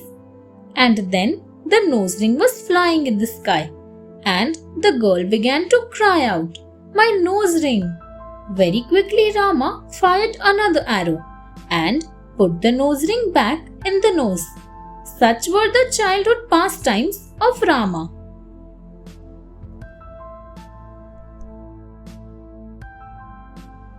Rama as a hunter. During those days, hunting was a great passion for all the Kshatriyas. So Rama as a prince loved hunting too. He took Bharat, Shatrughan, Lakshman and other close friends with him and regularly went hunting in the forests of Ayodhya. Whenever they went on such a hunting expedition, Rama travelled on horseback. and his dearest brothers and friends moved behind him, carrying bows and arrows with the purpose of protecting him against any harm. In his heart, Rama considered hunting as a sacred deed and thus killed many deer. The souls of the deer, which were killed by the arrows of Lord Rama, directly attained salvation and reached heaven. He then carried the dead animals to his palace and showed them to his father. Dashrath's heart would get filled with joy and pride on seeing the great expertise of his dear son. Rama did all such acts to entertain his brothers and friends. He did exactly what the people of Ayodhya, as true devotees, desired him to do. The whole kingdom loved him dearly. He regularly read the Vedas and the scriptures and taught his teaching that he obtained to his younger brothers.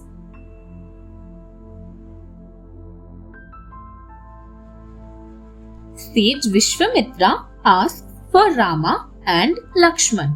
Sage Vishwamitra lived in Dandaka forest. He regularly performed prayers, yajnas, and yoga with many other sages. But the sages had a great fear of demons, who always disturbed them and created a great nuisance. Sage Vishwamitra had realized that the demons could not be killed without the Lord's support. Fed up with the demons, one day Sage Vishwamitra went to Ayodhya to meet King Dashrath.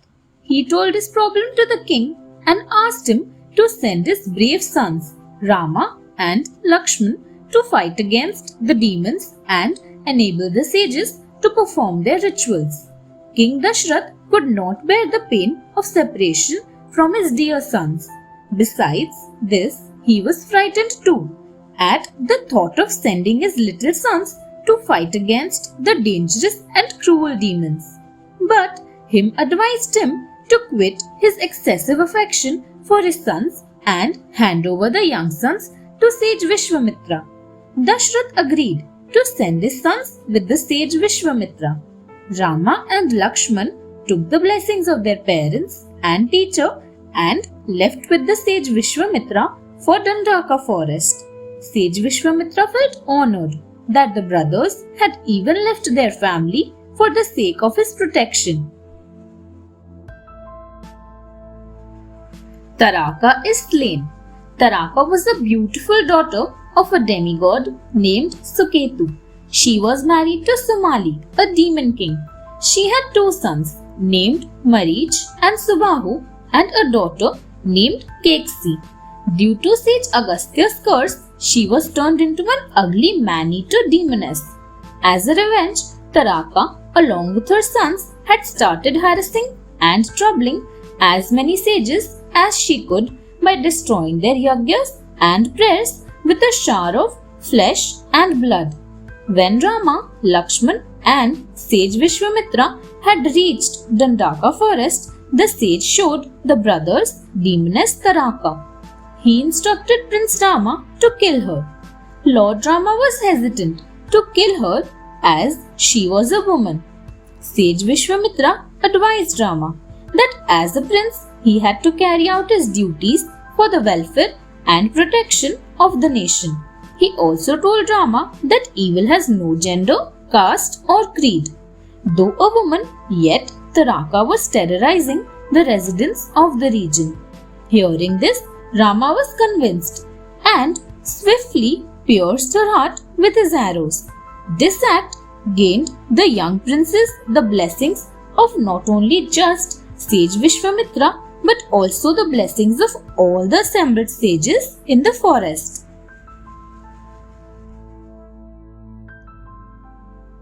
Marich and Subahu. After killing Taraka, sage Vishwamitra taught a unique skill to the princes that would enable them not to feel hunger and thirst in the forest for a long time. Thus, 5 days passed peacefully. But on the morning of the 6th day, while the sages were performing their yajna and Rama and Lakshman were guarding them, a thunderous roar was heard. All looked up to see an approaching army of demons clouding the skies. They were Marich and Subahu with the other demons who had come to take the revenge of their mother's death. Rama at once released an arrow that struck Marich, who fell 800 miles away, even beyond the seashore. Next, the prince battled with Subahu with an arrow, whom he killed immediately. The two brothers then easily defeated the rest of the army. All the sages got rid of their fear after Rama had killed the demons. Then the whole contingent of sages sang the praises of the brothers. In their devotion, the sages narrated the stories from the Puranas to the two brothers, not comprehending that Rama himself was the fountain of all knowledge. The accursed Ahilya. After the death of the demons, sage Vishwamitra told Rama about a Dhanuryagya that was going to be held in Mithila for the Swayamvar of Princess Sita. Hearing this, Rama and Lakshman started their journey towards Mithila, accompanying sage Vishwamitra. On their way, they saw a deserted hut. The hut belonged to sage Gautama and his wife Ahilya, who was a very pious woman. Indra, in absence of sage Gautama, disguised himself as Gautama and spent a night with Ahilya. When Gautama came to learn of this sinful deed, he cursed Ahilya to turn into a stone. Vishwamitra knew that Rama could relieve Ahilya of the curse, so he begged Rama to do so. As Rama entered the ashram, his feet touched the stone and it was transformed into a beautiful lady. Ahilya had come back to her own original form. In a moment, the ashram too came alive with colorful flowers, green trees, and the twittering of birds. Ahilya thanked Rama and Lakshman and offered them her warm hospitality. Meanwhile, sage Gautama also forgave Ahilya and returned to live with her in the ashram. He then blessed the two brothers and thanked sage Vishwamitra for his sound advice.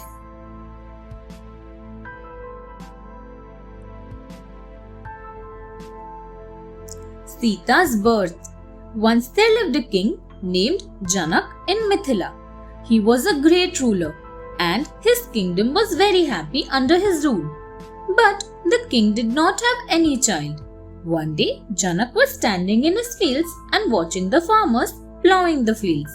The earth was also being dug to sow new seeds. Suddenly, a farmer's tool struck something hard in the ground. He informed Janak about this. The king at once ordered all the farmers to dig the same spot. After digging, the farmers found a big treasure pot and handed it to King Janak.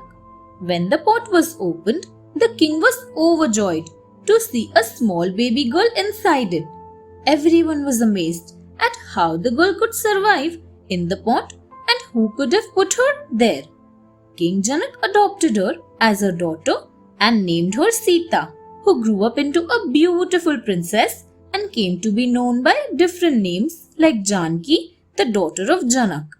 She was also famous by the name of Maithili, the princess of Mithila. As she was obtained from the inside of the earth, many people called her the daughter of the Mother Earth.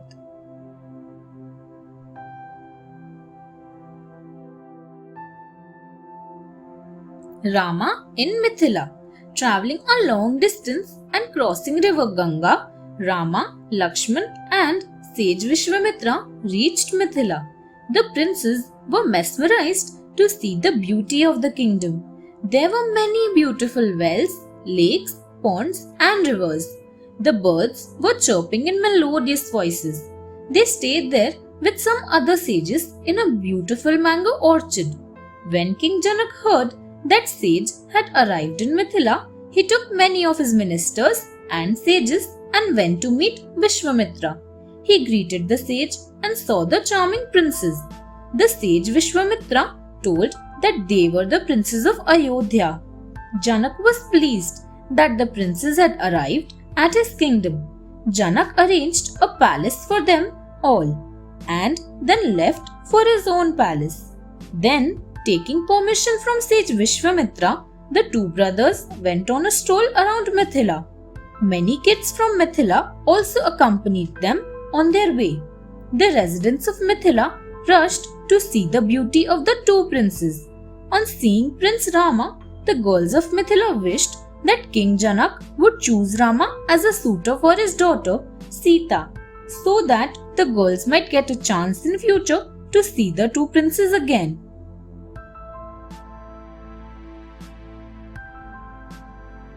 Rama saw Sita in Mithila.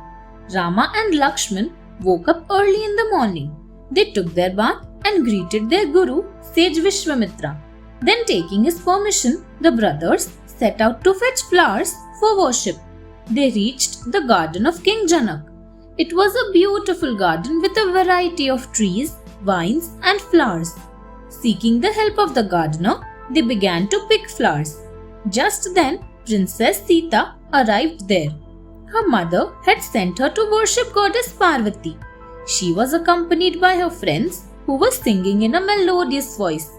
Rama saw the beautiful princess dressed in a traditional attire and laden with all sorts of ornaments. He was mesmerized by her beauty and fell in love with her. When Sita saw the two beautiful princes, her heart was filled with joy. She too fell in love with Rama. But she realized that she was getting late, so she soon returned to her palace. After picking enough flowers for their worship, Rama and Lakshman admired the beauty of Princess Sita and returned to sage Vishwamitra. Rama was very innocent and never had any secret from anyone, so he narrated the whole incident to the sage Vishwamitra. Sita's Swayamvar. Finally, the day of Sita's Swayamvar had arrived.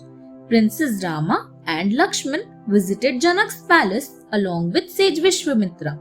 Many kings and princes from far and wide came to attend the Swayamvar of the princess.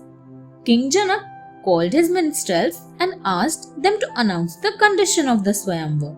The minstrels then announced loudly that the king had a very large and heavy bow gifted to him by Lord Shiva.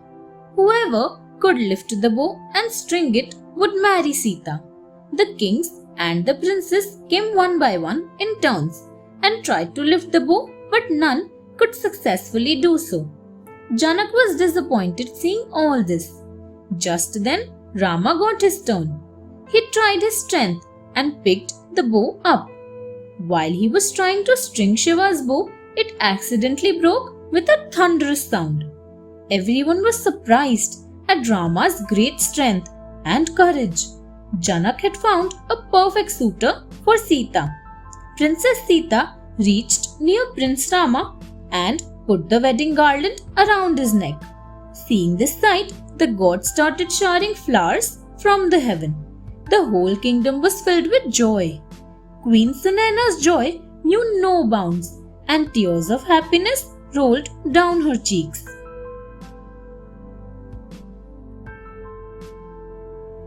Parshuram and Shiva's bow.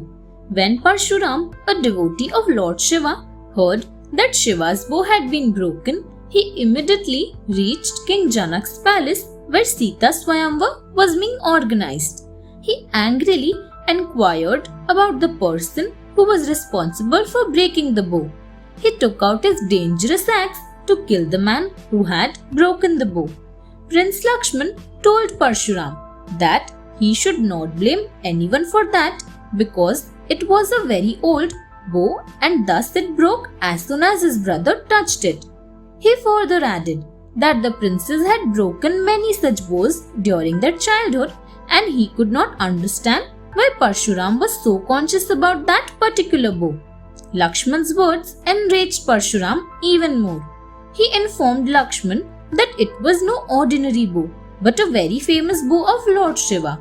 But Parshuram still could not believe that a mere prince could break such a heavy bow. To clarify his doubt, he took another special bow of Lord Vishnu and asked Rama to string it. But the bow itself moved from his hands to Rama's hands. Parshuram was greatly surprised at this. His doubt had vanished and he apologized to Lord Rama for his mistake.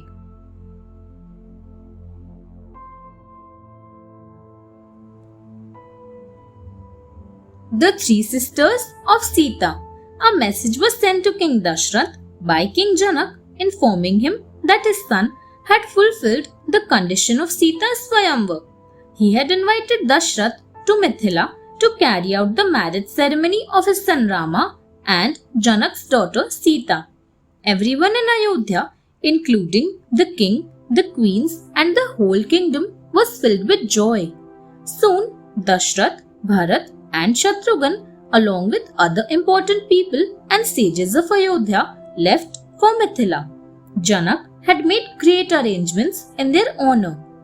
King Dashrath performed the marriage ceremony of his son with the daughter of King Janak with traditional rituals. The couple took the blessings of Dashrath, Janak, and all the elders and the sages present there. Janak then called the three sisters of Sita. He sought the permission of Dashrath and married them with the three remaining sons of the king. Mandavi was married to Bharat, Urmila was married to Lakshman, and Shrutkirti was married to Shatrughan.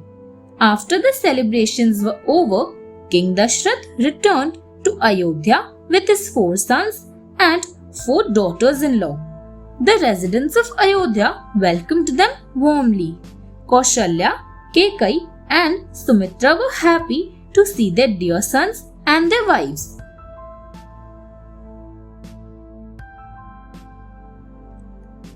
Rama as the king.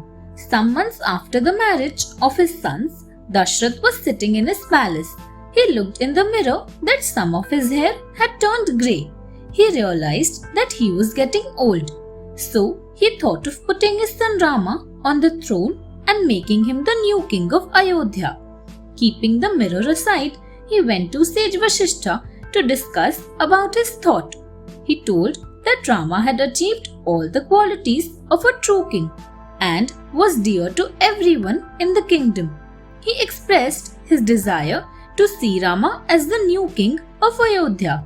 Sage Vasishtha approved of his thought and suggested a good day and time for the coronation of Rama. Dashrath returned to his palace and started the preparations for the coronation ceremony. All the required materials were collected for the ceremony. Special arrangements were made in the city for the worship of Lord Ganesha and many other gods. The whole city of Ayodhya was beautifully decorated. All the residents were filled with joy, and the kingdom was absorbed in celebrations. Sage Vasishtha arrived at the palace and delivered the knowledge of a true king to Rama. He then went to Dashrath for further preparations.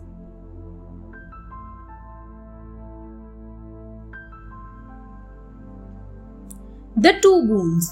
Once there was a fierce battle between the gods and the demons in the forest of Dandaka. Indra sought King Dashrath's help to fight the demons. Dashrath went to the forest accompanied by his queen Kekai. King Dashrath was fighting against the great demon Shambhara. But suddenly Dashrath fell down to the ground and lost consciousness. Kekai quickly put her husband back on the chariot and drove the chariot away from the battlefield. Thus, she managed to save the life of her husband. The king was very pleased and grateful to Kekai. After this incident, Kekai became the dearest for the king Dashrath amongst all his queens. He happily granted her two boons. She could ask for anything in her two boons. Dashrath promised to fulfill her desire. As Kekai was the dearest queen of Dashrath, he did not show any carelessness in taking good care of her and fulfilling all her desires. Due to this, Kekai had forgotten about her two boons as she never felt the need to ask for anything. Many years after the incident, Manthara, a wicked maid of Kekai, reminded her about the two boons.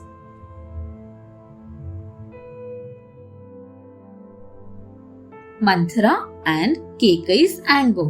When Kekai's maid, Manthara, heard about Rama's coronation, she was filled with anger. She went to Kekai and told that the decision was unjust, as Bharat was more deserving to become Ayodhya's king. Kekai said that she was happy because she loved Rama dearly. Manthara retorted that when Rama would become the king, Kekai and her son would become paupers. She tried to poison Kekai's ears against Rama. Kekai was greatly carried away by Manthara's words. She became enraged too, but could not think of a way to stop Rama's coronation.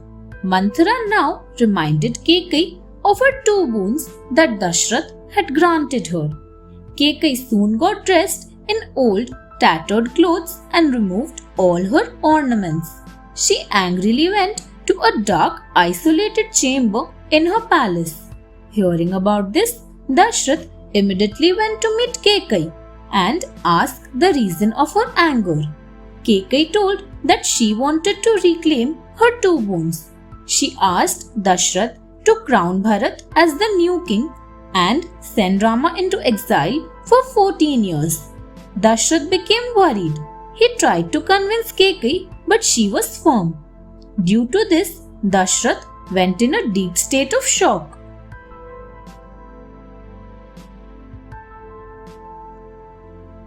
Rama's exile.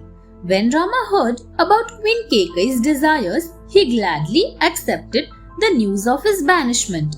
He tried to convince his father that it was a great honor for him to be sent to the forest because there he would meet many different sages and learn the meaning of sadness and happiness. He then took the blessings of Dashrath and Mother Kekai and went to meet his mother Kaushalya. Hearing about Kekai's boons, Kaushalya cried out loud, "How can you bear the hardship of living in a forest for 14 long years?" Rama smiled and assured her that 14 years would pass very quickly. As Rama began preparing for his departure, his wife Sita came to him.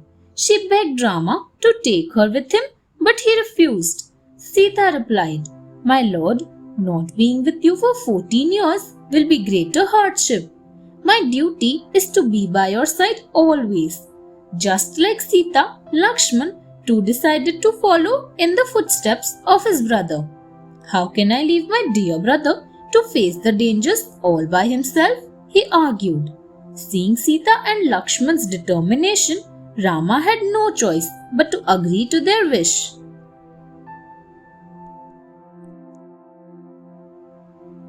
Rama and the Ferryman. Moving from Ayodhya, Rama, Sita and Lakshman reached the banks of river Ganga.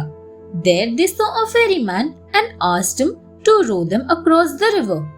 But the ferryman refused to offer his boat, saying that due to the touch of Rama's feet, a rock was changed into a lady, Ahilya. He told that he feared that due to Rama's touch, his boat would change to another woman, and thus his only source of earning would be lost. He suggested to wash their feet before allowing them to enter his boat. Rama smilingly agreed to this.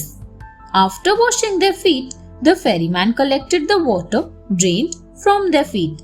He drank some of this water and gave the remaining water to the members of his family to drink. He then rowed them across the river.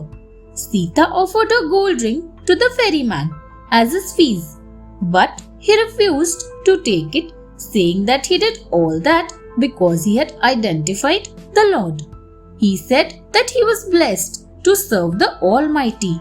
He also told that he had attained salvation as he was able to drink the water that touched the feet of Rama, Sita and Lakshman.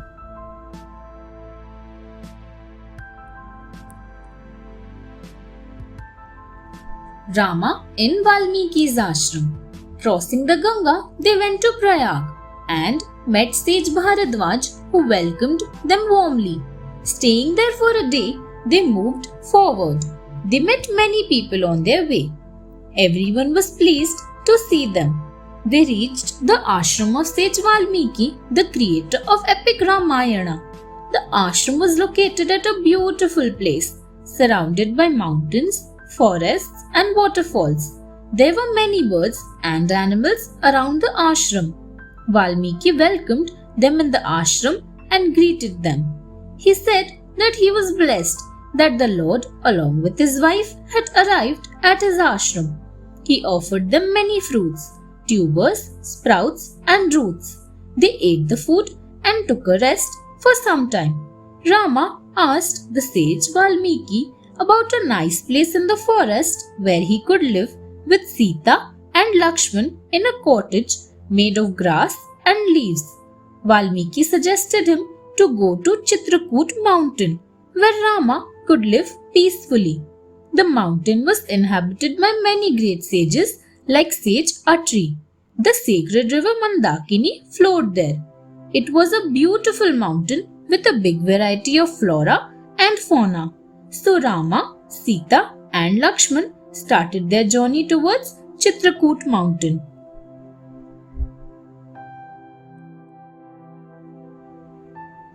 Rama in Chitrakoot. On reaching Chitrakoot, Rama, Sita and Lakshman took a sacred bath in river Mandakini. They liked the area around the river and decided to stay there. Hearing this, the gods took the form of tribal forest men and went to Rama accompanied by the divine architect Vishwakarma. They built 2 beautiful cottages for them using grass and leaves and returned to heaven. Many great sages visited them and spent some time with the Lord and returned. The tribal forest men carried many fruits, roots, tubers, and sprouts and went to offer them to the Lord. Everyone was glad to have the sight of Lord Rama and goddess Sita and also Lakshman, the incarnation of Lord Sheshnag. Chitrakoot had become even more beautiful due to the arrival of Lord Rama. A pleasant breeze blew and many birds sang melodiously. All the animals had started living in harmony with one another. Lakshman was fully devoted to Rama and Sita's service, so he never missed his family. Sita was also happy with her husband and had forgotten all the pleasures of Ayodhya. But Rama missed his family and kingdom a lot. This way, Rama, Sita and Lakshman were leading their life on Chitrakoot mountain. Death of King Dashrath. After Rama, Sita and Lakshman had left for the forest, King Dashrath went in a deep state of shock. He did not speak to anyone and just lay quietly on his bed, gasping his last breath. Often he cried out the names of his dear sons Rama and Lakshman and his daughter-in-law Sita.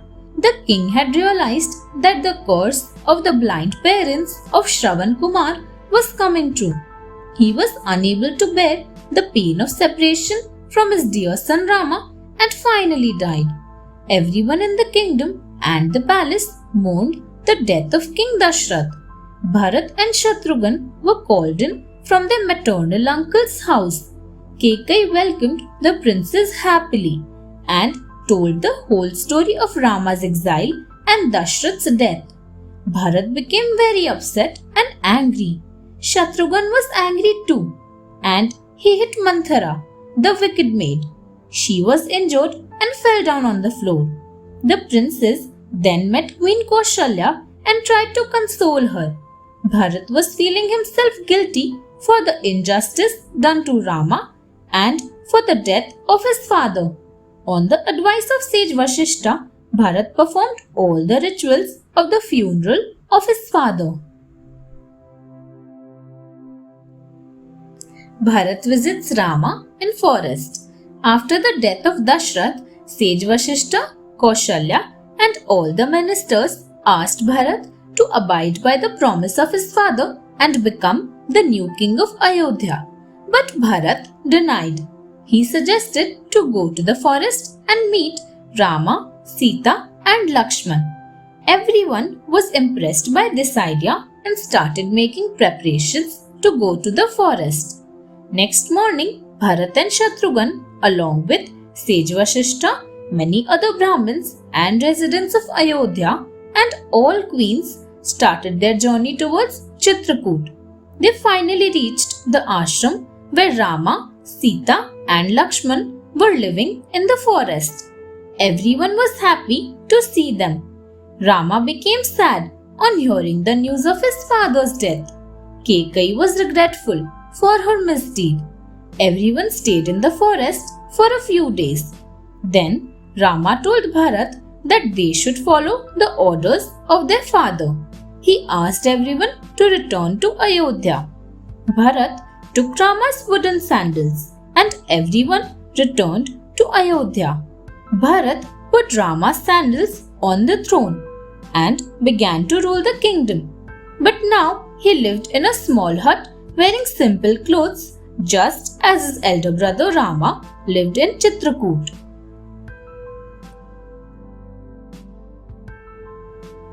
Rama and the Crow.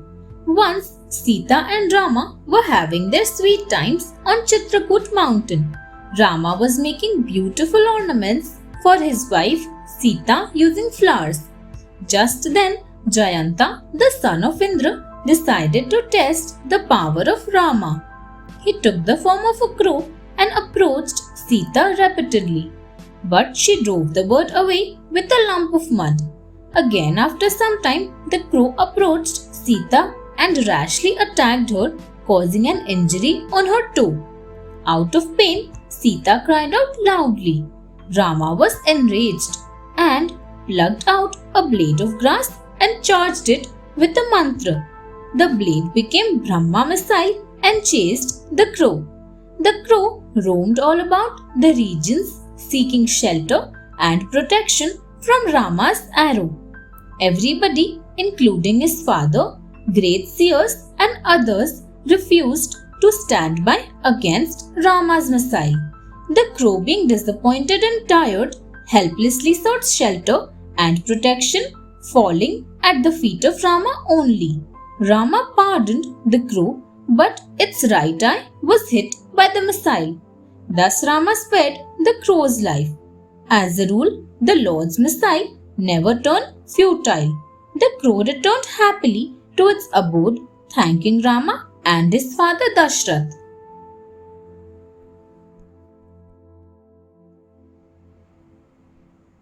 Rama went to Panchvati.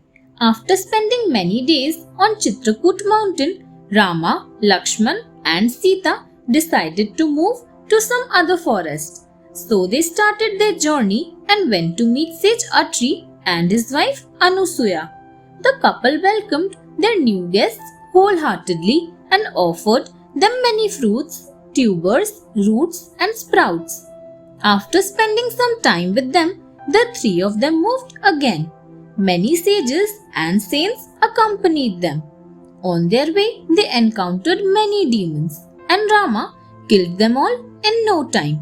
After covering some distance, they saw a huge pile of bones.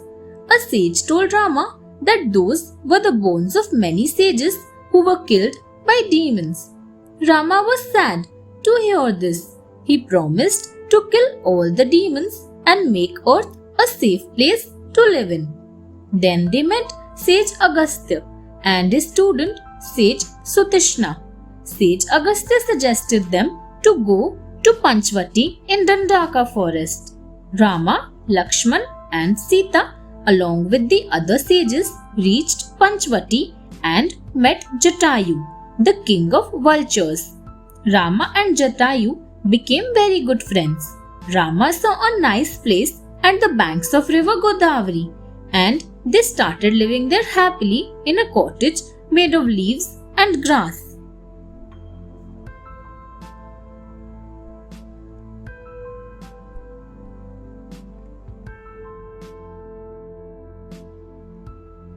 Sutishna's Guru Dakshina. Sutishna was a student of Sage Agastya. He was a devoted student and learnt the art of living from Sage Agastya. When he completed his education, he asked Sage Agastya what Guru Dakshina he should offer to him. Sage Agastya asked Sutishna to help him see the Almighty God. Sutishna kept his teacher's desire in his mind and made an ashram for himself in Dandaka forest. He had heard that Rama, the incarnation of Vishnu, would pass through Dandaka forest during his exile. So he waited there, worshipping and singing in praise of God. One day he heard that Rama had arrived in Dandaka. Sutishna was very excited and overjoyed. Rama was smilingly observing him from behind a tree. He was so absorbed in the vision of Vishnu that when Rama approached and called him, he did not hear him at first. Rama was very much pleased at the true devotion of Sutishna. After Sutishna's meditation was over, when he opened his eyes, he found Rama, Sita and Lakshman standing before him. He was overjoyed to see them and fell at their feet. He took them to his teacher Agastya's ashram and fulfilled his promise and his teacher's desire.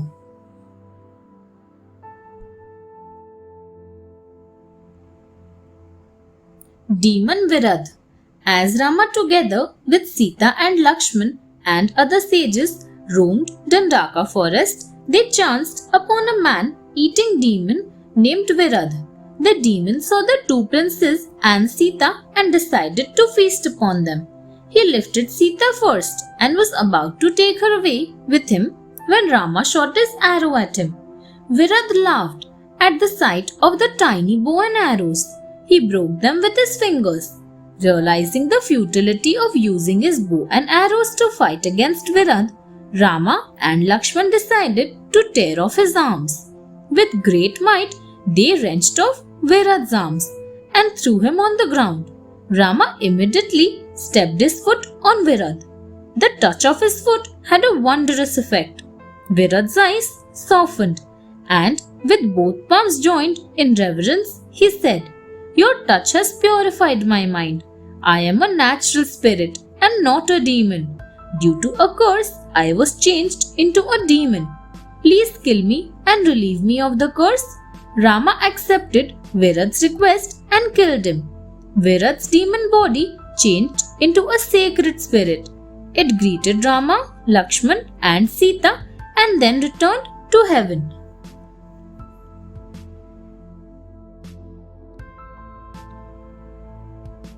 Lakshman punishes Surpnakha. Demon Ravana had a sister named Surpnakha. She was very ugly and wicked.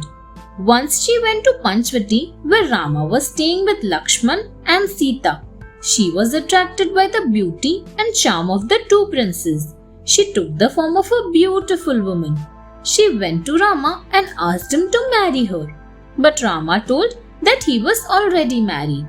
He jokingly asked her to go to Lakshman. She approached Lakshman and expressed her desire to marry him.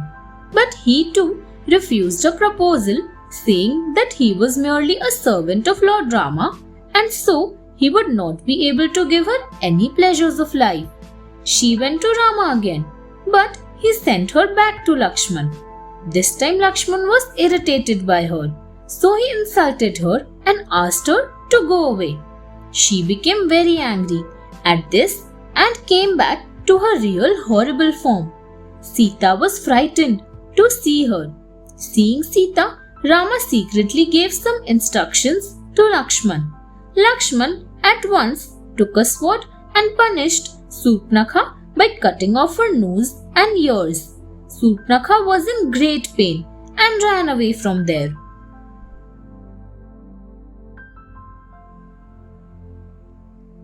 Rama and the demon brothers. When Lakshman had harmed Surpnakha, she was in great pain. She rushed to her brothers Khara and Dushana and narrated the whole incident. She asked them to take the revenge of her insult. Seeing Surpnakha's plight, they became very angry. Rama realized the trouble and asked Lakshman to escort Sita to a secure place. He got ready with his bow and arrows. Khara and Dushana arrived with a strong army of elephants, horse-drawn chariots and soldiers. The demons charged from all directions, and Rama hit back with his powerful arrows. But the demons would become alive again and again. All the gods in the heavens became upset to see this. Rama thus performed a magic, and the demons began to see each other as Rama and thus attacked each other. The entire army was destroyed in no time. They all attained salvation and reached heaven as they were screaming, "Kill Rama!" Finally, with one final shot, Rama knocked down Khara, Dushana, and their friend Trisara. The gods rejoiced at the death of the demons. Lakshman and Sita came to Rama. They were happy at the victory of Lord Rama.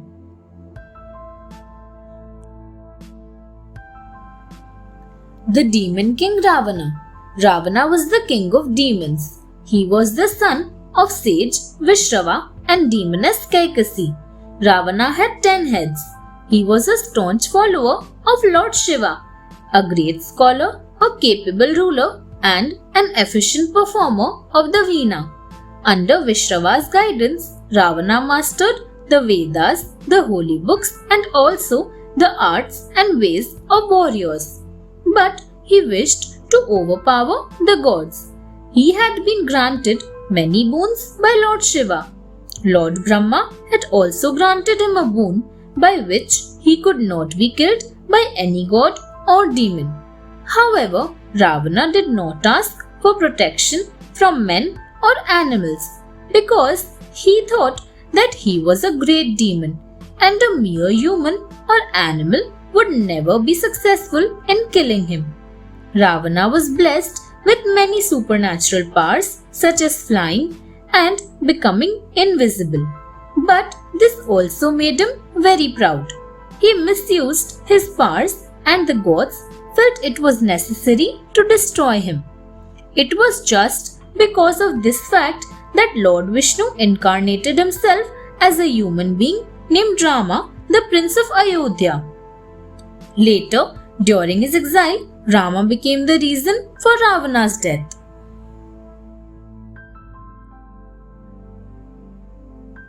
Ravana's realization. After the death of Khara and Dushana, Surupnakha rushed to her brother Ravana in Lanka. Weeping bitterly, she narrated him the whole story of her insult by Lakshman and Khara and Dushana's death by Rama. Knowing Ravana's liking for beautiful women, she also described Sita's beauty, thereby arousing his curiosity about her. She suggested that Ravana should kidnap Sita and make her his wife. Ravana was shocked at the news because Khara and Dushana were as powerful as he, and it was impossible for any ordinary human to kill them. He realized that Rama was no ordinary man, but an incarnation of the Lord himself. He thought of all his cruel deeds that he had committed in his life. He knew that there was no other way that he might be forgiven for his cruelty. So he made a plan so that he might challenge Rama in a battle. He wished to be killed in the battlefield at the hands of the Lord so as to attain salvation. He also thought that he would kidnap Sita and marry her if Rama and Lakshman were some ordinary princes. He thought that in both the cases he would be at an advantage.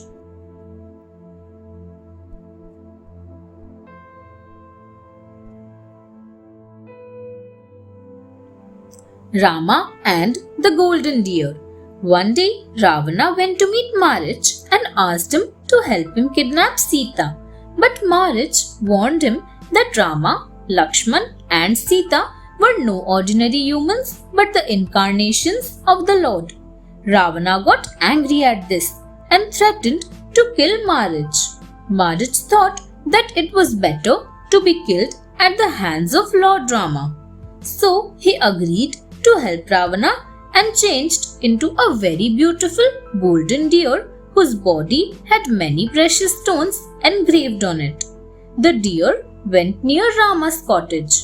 Sita was attracted by the beauty of the deer and asked Rama to hunt it for her as she wanted to make a wall hanging using its skin. Rama instructed Lakshman to keep a watch over Sita and went to hunt the deer. He took an arrow as powerful as a Brahmastra and shot at the deer. It soon turned into fierce marriage. It cried out, "O Sita, O Lakshman," imitating Rama's voice, and then died. He reached heaven as he got death at the hands of the Lord.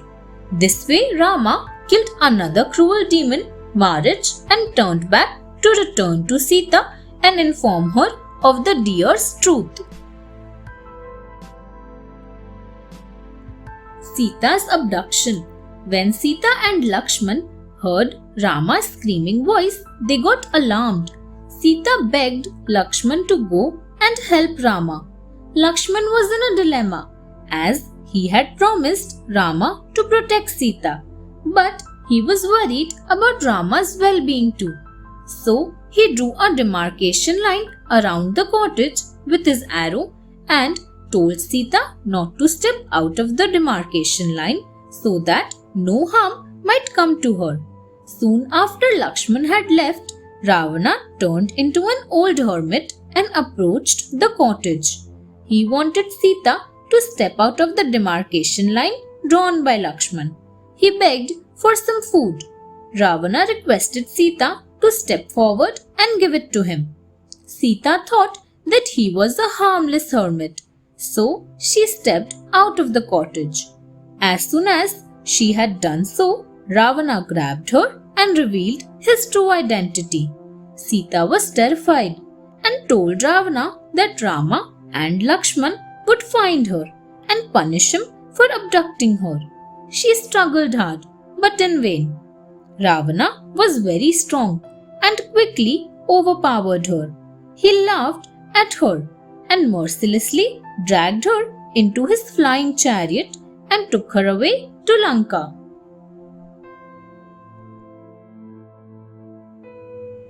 Jatayu, the great vulture.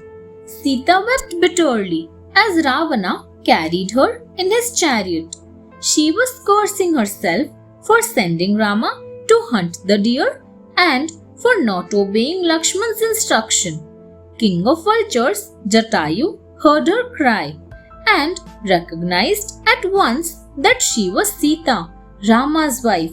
He shouted and consoled Sita not to worry as he would kill the foolish demon.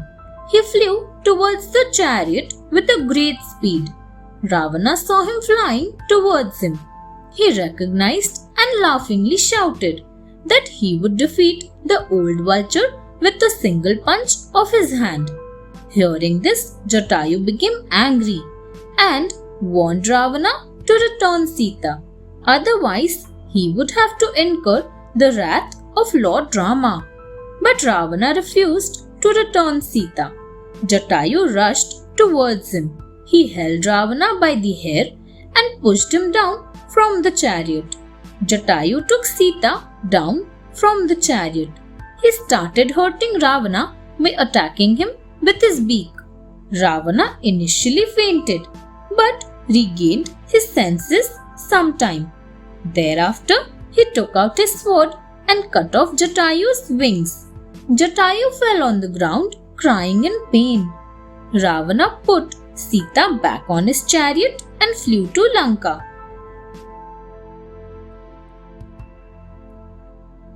Ravana takes Sita to Ashokavan.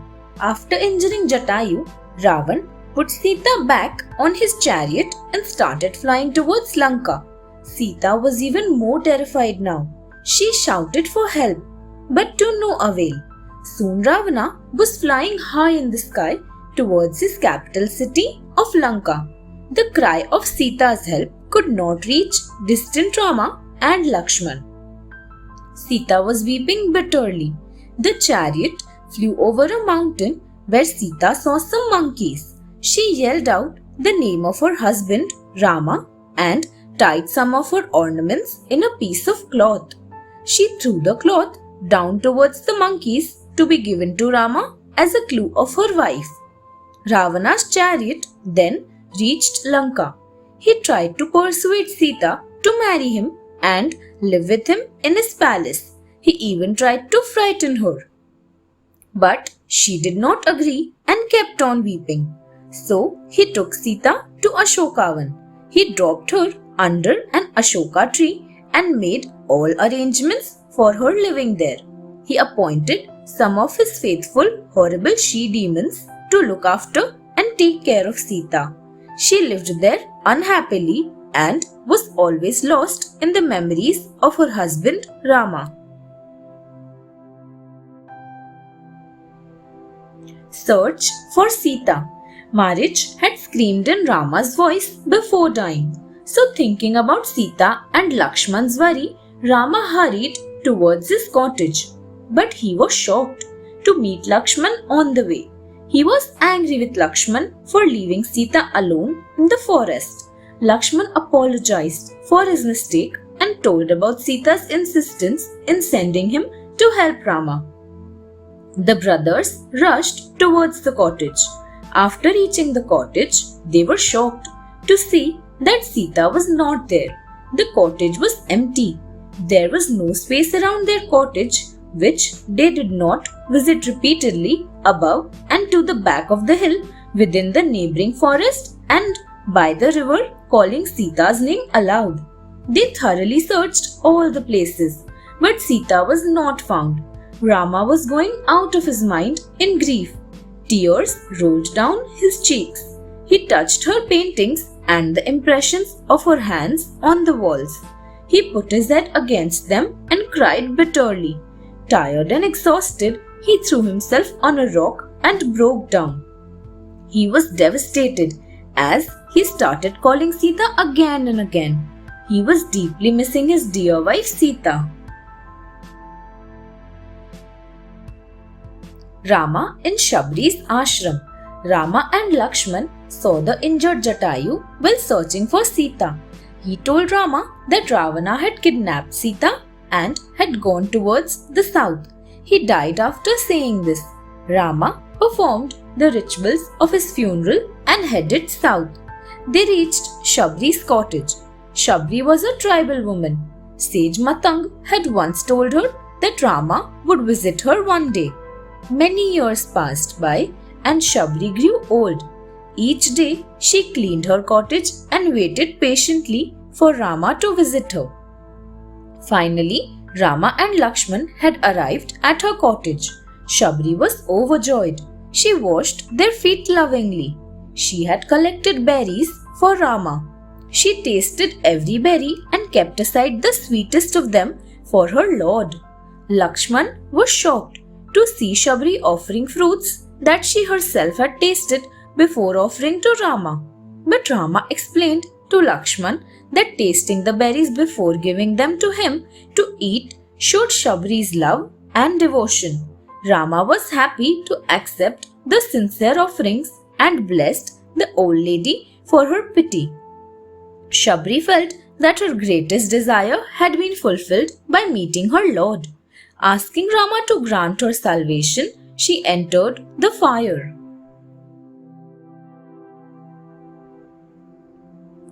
Narad's curse. Narad was a holy sage. Once he went into meditation that could not be disturbed by anyone. Due to this, he developed a sense of pride. Since Lord Vishnu was concerned of his devotees' pride, he decided to teach him a lesson. One day Narad saw a princess and fell in love with her. He wished to marry her. Narad went to Lord Vishnu and requested that he looked as good as Vishnu.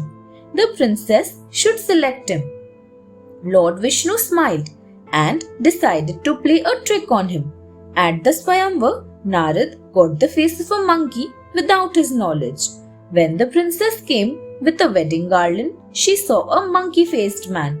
However, next to him was handsome Lord Vishnu. She immediately chose Vishnu as her husband. When Narad saw his reflection in water, he felt cheated.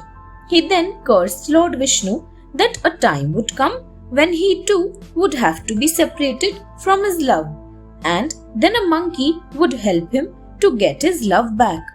It was due to his curse that Lord Vishnu was born as Rama and had to be separated from his wife Sita. Rama meets Hanuman. Rama and Lakshman reached near Pampa Lake at the foot of Risyamukha mountain, where the Monkey King Sugriva and his ministers were hiding. Sugriva was being persecuted by his brother Bali. When he saw Rama and Lakshman approaching with bows and arrows, he suspected that they might have been sent by Bali to slay him. He sent his faithful Hanuman to find out the facts. If they were sent by Bali, Sugriva would have escaped Risyamukha mountain. Hanuman approached them in the form of a Brahmin. Rama was impressed to see the Brahmin as he had such a wonderful accent and a captivating way of speaking. The Brahmin asked them who they were. After Rama had revealed their identity as Rama and Lakshman, the princes of Ayodhya, and told that they were wandering in search of his wife Sita, Hanuman identified him as his lord and bowed down in respect of him. He was happy beyond all limits to see Lord Rama and his brother Lakshman. Rama picked him up and embraced him. Hanuman came back to his real form. He informed Rama that Sugriva also lived on the mountain and he was Rama's devotee. So they went to meet Sugriva. Bali and Sugriva. Bali was the Monkey King of Kishkindha. He had a younger brother named Sugriva. Both brothers had great love and respect for each other. The kingdom of Kishkindha had a demon enemy called Mayavi. Tired of his frequent attacks, Bali decided to kill him. Bali went to Mayavi and a violent fight ensued between them. During their fight, they entered a deep dark cave. Sugriva was ordered by Bali to keep a watch outside till Bali emerged out of the cave. Time passed and the sounds of the roaring fight could be heard by Sugriva. Slowly, the sounds got fainter and finally stopped. After waiting for many days, when neither Bali nor the demon came out, Sugriva thought they had both been killed. Feeling sad about on his brother's death, he went back to Kishkindha and became its new king. However, Bali returned after killing Mayavi. When he saw that Sugriva had become the king himself, he thought that he had been betrayed. Though Sugriva tried to explain the misunderstanding, yet Bali attacked and forced him and his team of monkeys to move out of Kishkindha. Bali regained his kingship but became an enemy of Sugriva forever.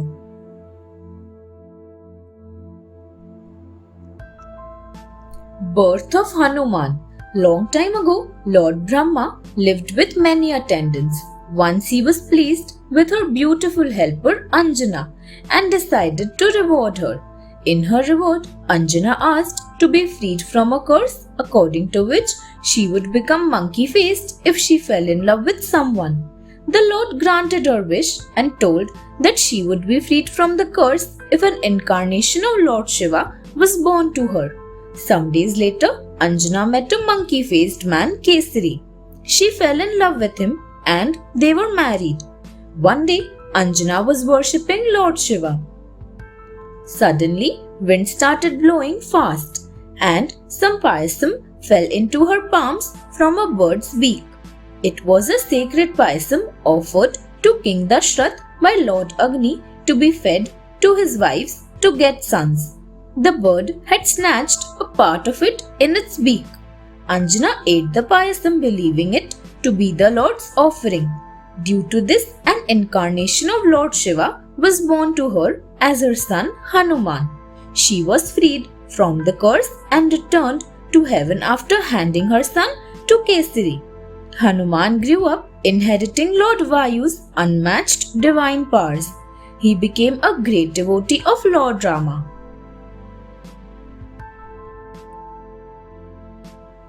The ripe red fruit.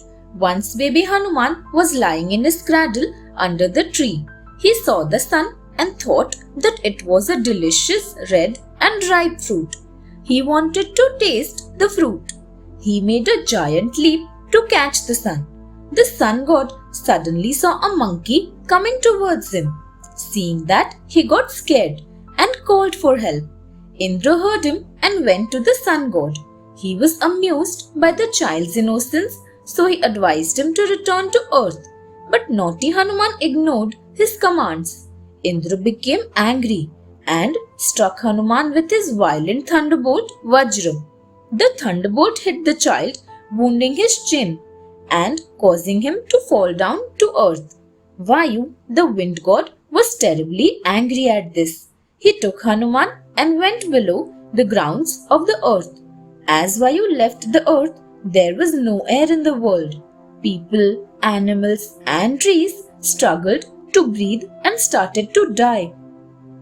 All the gods went to Vayu and begged him to return to earth.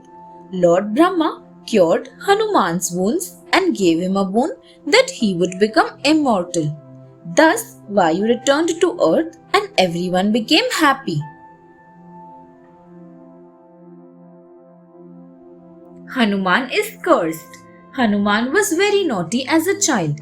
Time and again, there were complaints from the divine beings about Hanuman's mischievous behavior. But most of Hanuman's mischiefs were quite funny. He would tease and torment all the stuffy old gods and demigods. Like any other younger boy, he liked to roam through the forest. Hanuman would jump from tree to tree. He would grab elephants by their tusks and swing them over his head. Hanuman would lift entire mountains and toss them into the sky. In the forest, there lived some sages whose meditations were often disturbed by the noisy mischiefs of Hanuman. He would intentionally irritate them by dousing their sacrificial fires, eating the offered food, and tugging on the sages' beards. The sages were unable to tolerate Hanuman's mischiefs now. So they went to Lord Brahma and complained against Hanuman. To relieve the sages of their troubles, Brahma cursed Hanuman that he had infinite powers, but he would no longer remember that he had those abilities. He would remember his powers only when someone would remind him about them. After cursing the child, Lord Brahma disappeared from there, and Hanuman forgot all his divine powers. Rama and Sugriva. Hanuman increased the size of his body. He then asked Rama and Lakshman to sit on his shoulders. He took the brothers to meet Sugriva. When Hanuman reached Risyamukha mountain with Rama and Lakshman, all the monkeys gathered there to see the handsome princes. Hanuman introduced Rama and Lakshman to the entire army of monkeys. Sugriva embraced them and welcomed them to the forest. Hanuman began narrating Rama's problem and told that he had come to seek Sugriva's help. Hearing of Rama's plight, Sugriva showed him some gold ornaments that were tied in a piece of cloth. Rama recognized that those were Sita's ornaments. He asked Sugriva where he had found them. Sugriva replied that one day he heard a lady screaming Rama's name while the demon king Ravana was carrying her away on a flying chariot. On her way, she had thrown these ornaments down towards us. Rama became very emotional and started weeping on seeing his wife's ornaments. Unable to see Rama's grief, Sugriva, Hanuman, and all the monkeys consoled Rama. They promised that they all would help Rama to bring back Sita from Lanka. Rama became happy and felt relaxed after hearing their promise. Rama kills Bali. Rama heard about Sugriva's brother Bali, who was very powerful and had forcefully kept Sugriva's wife Ruma with him. Rama decided to help Sugriva by killing his brother Bali. Rama and Sugriva made a plan. Sugriva approached Bali for a fight and Rama hid behind a tree. However, just as the fight began, he saw two identical monkeys and was unable to differentiate between Bali and Sugriva. Rama held back his shot. Sugriva was badly beaten by Bali but somehow managed to escape. Then Rama and Sugriva made another plan. They decided that Sugriva would wear a garland to help Rama recognize him. Sugriva then invited Bali for the second time. As the fight began, Rama shot his arrow at Bali's chest, but he did not die. Rama then shot at his back and Bali fell down on the ground. In his final moments, Bali asked Rama why he had helped Sugriva when even Bali could have helped him to get back Sita. Rama told that by making Ruma his queen, Bali had committed a sin. After Rama had explained, Bali, with both palms joined in reverence, begged for forgiveness and said he was blessed to have been killed by the noble Rama. Thanks for watching. Do like, share, subscribe to Sahil Book House.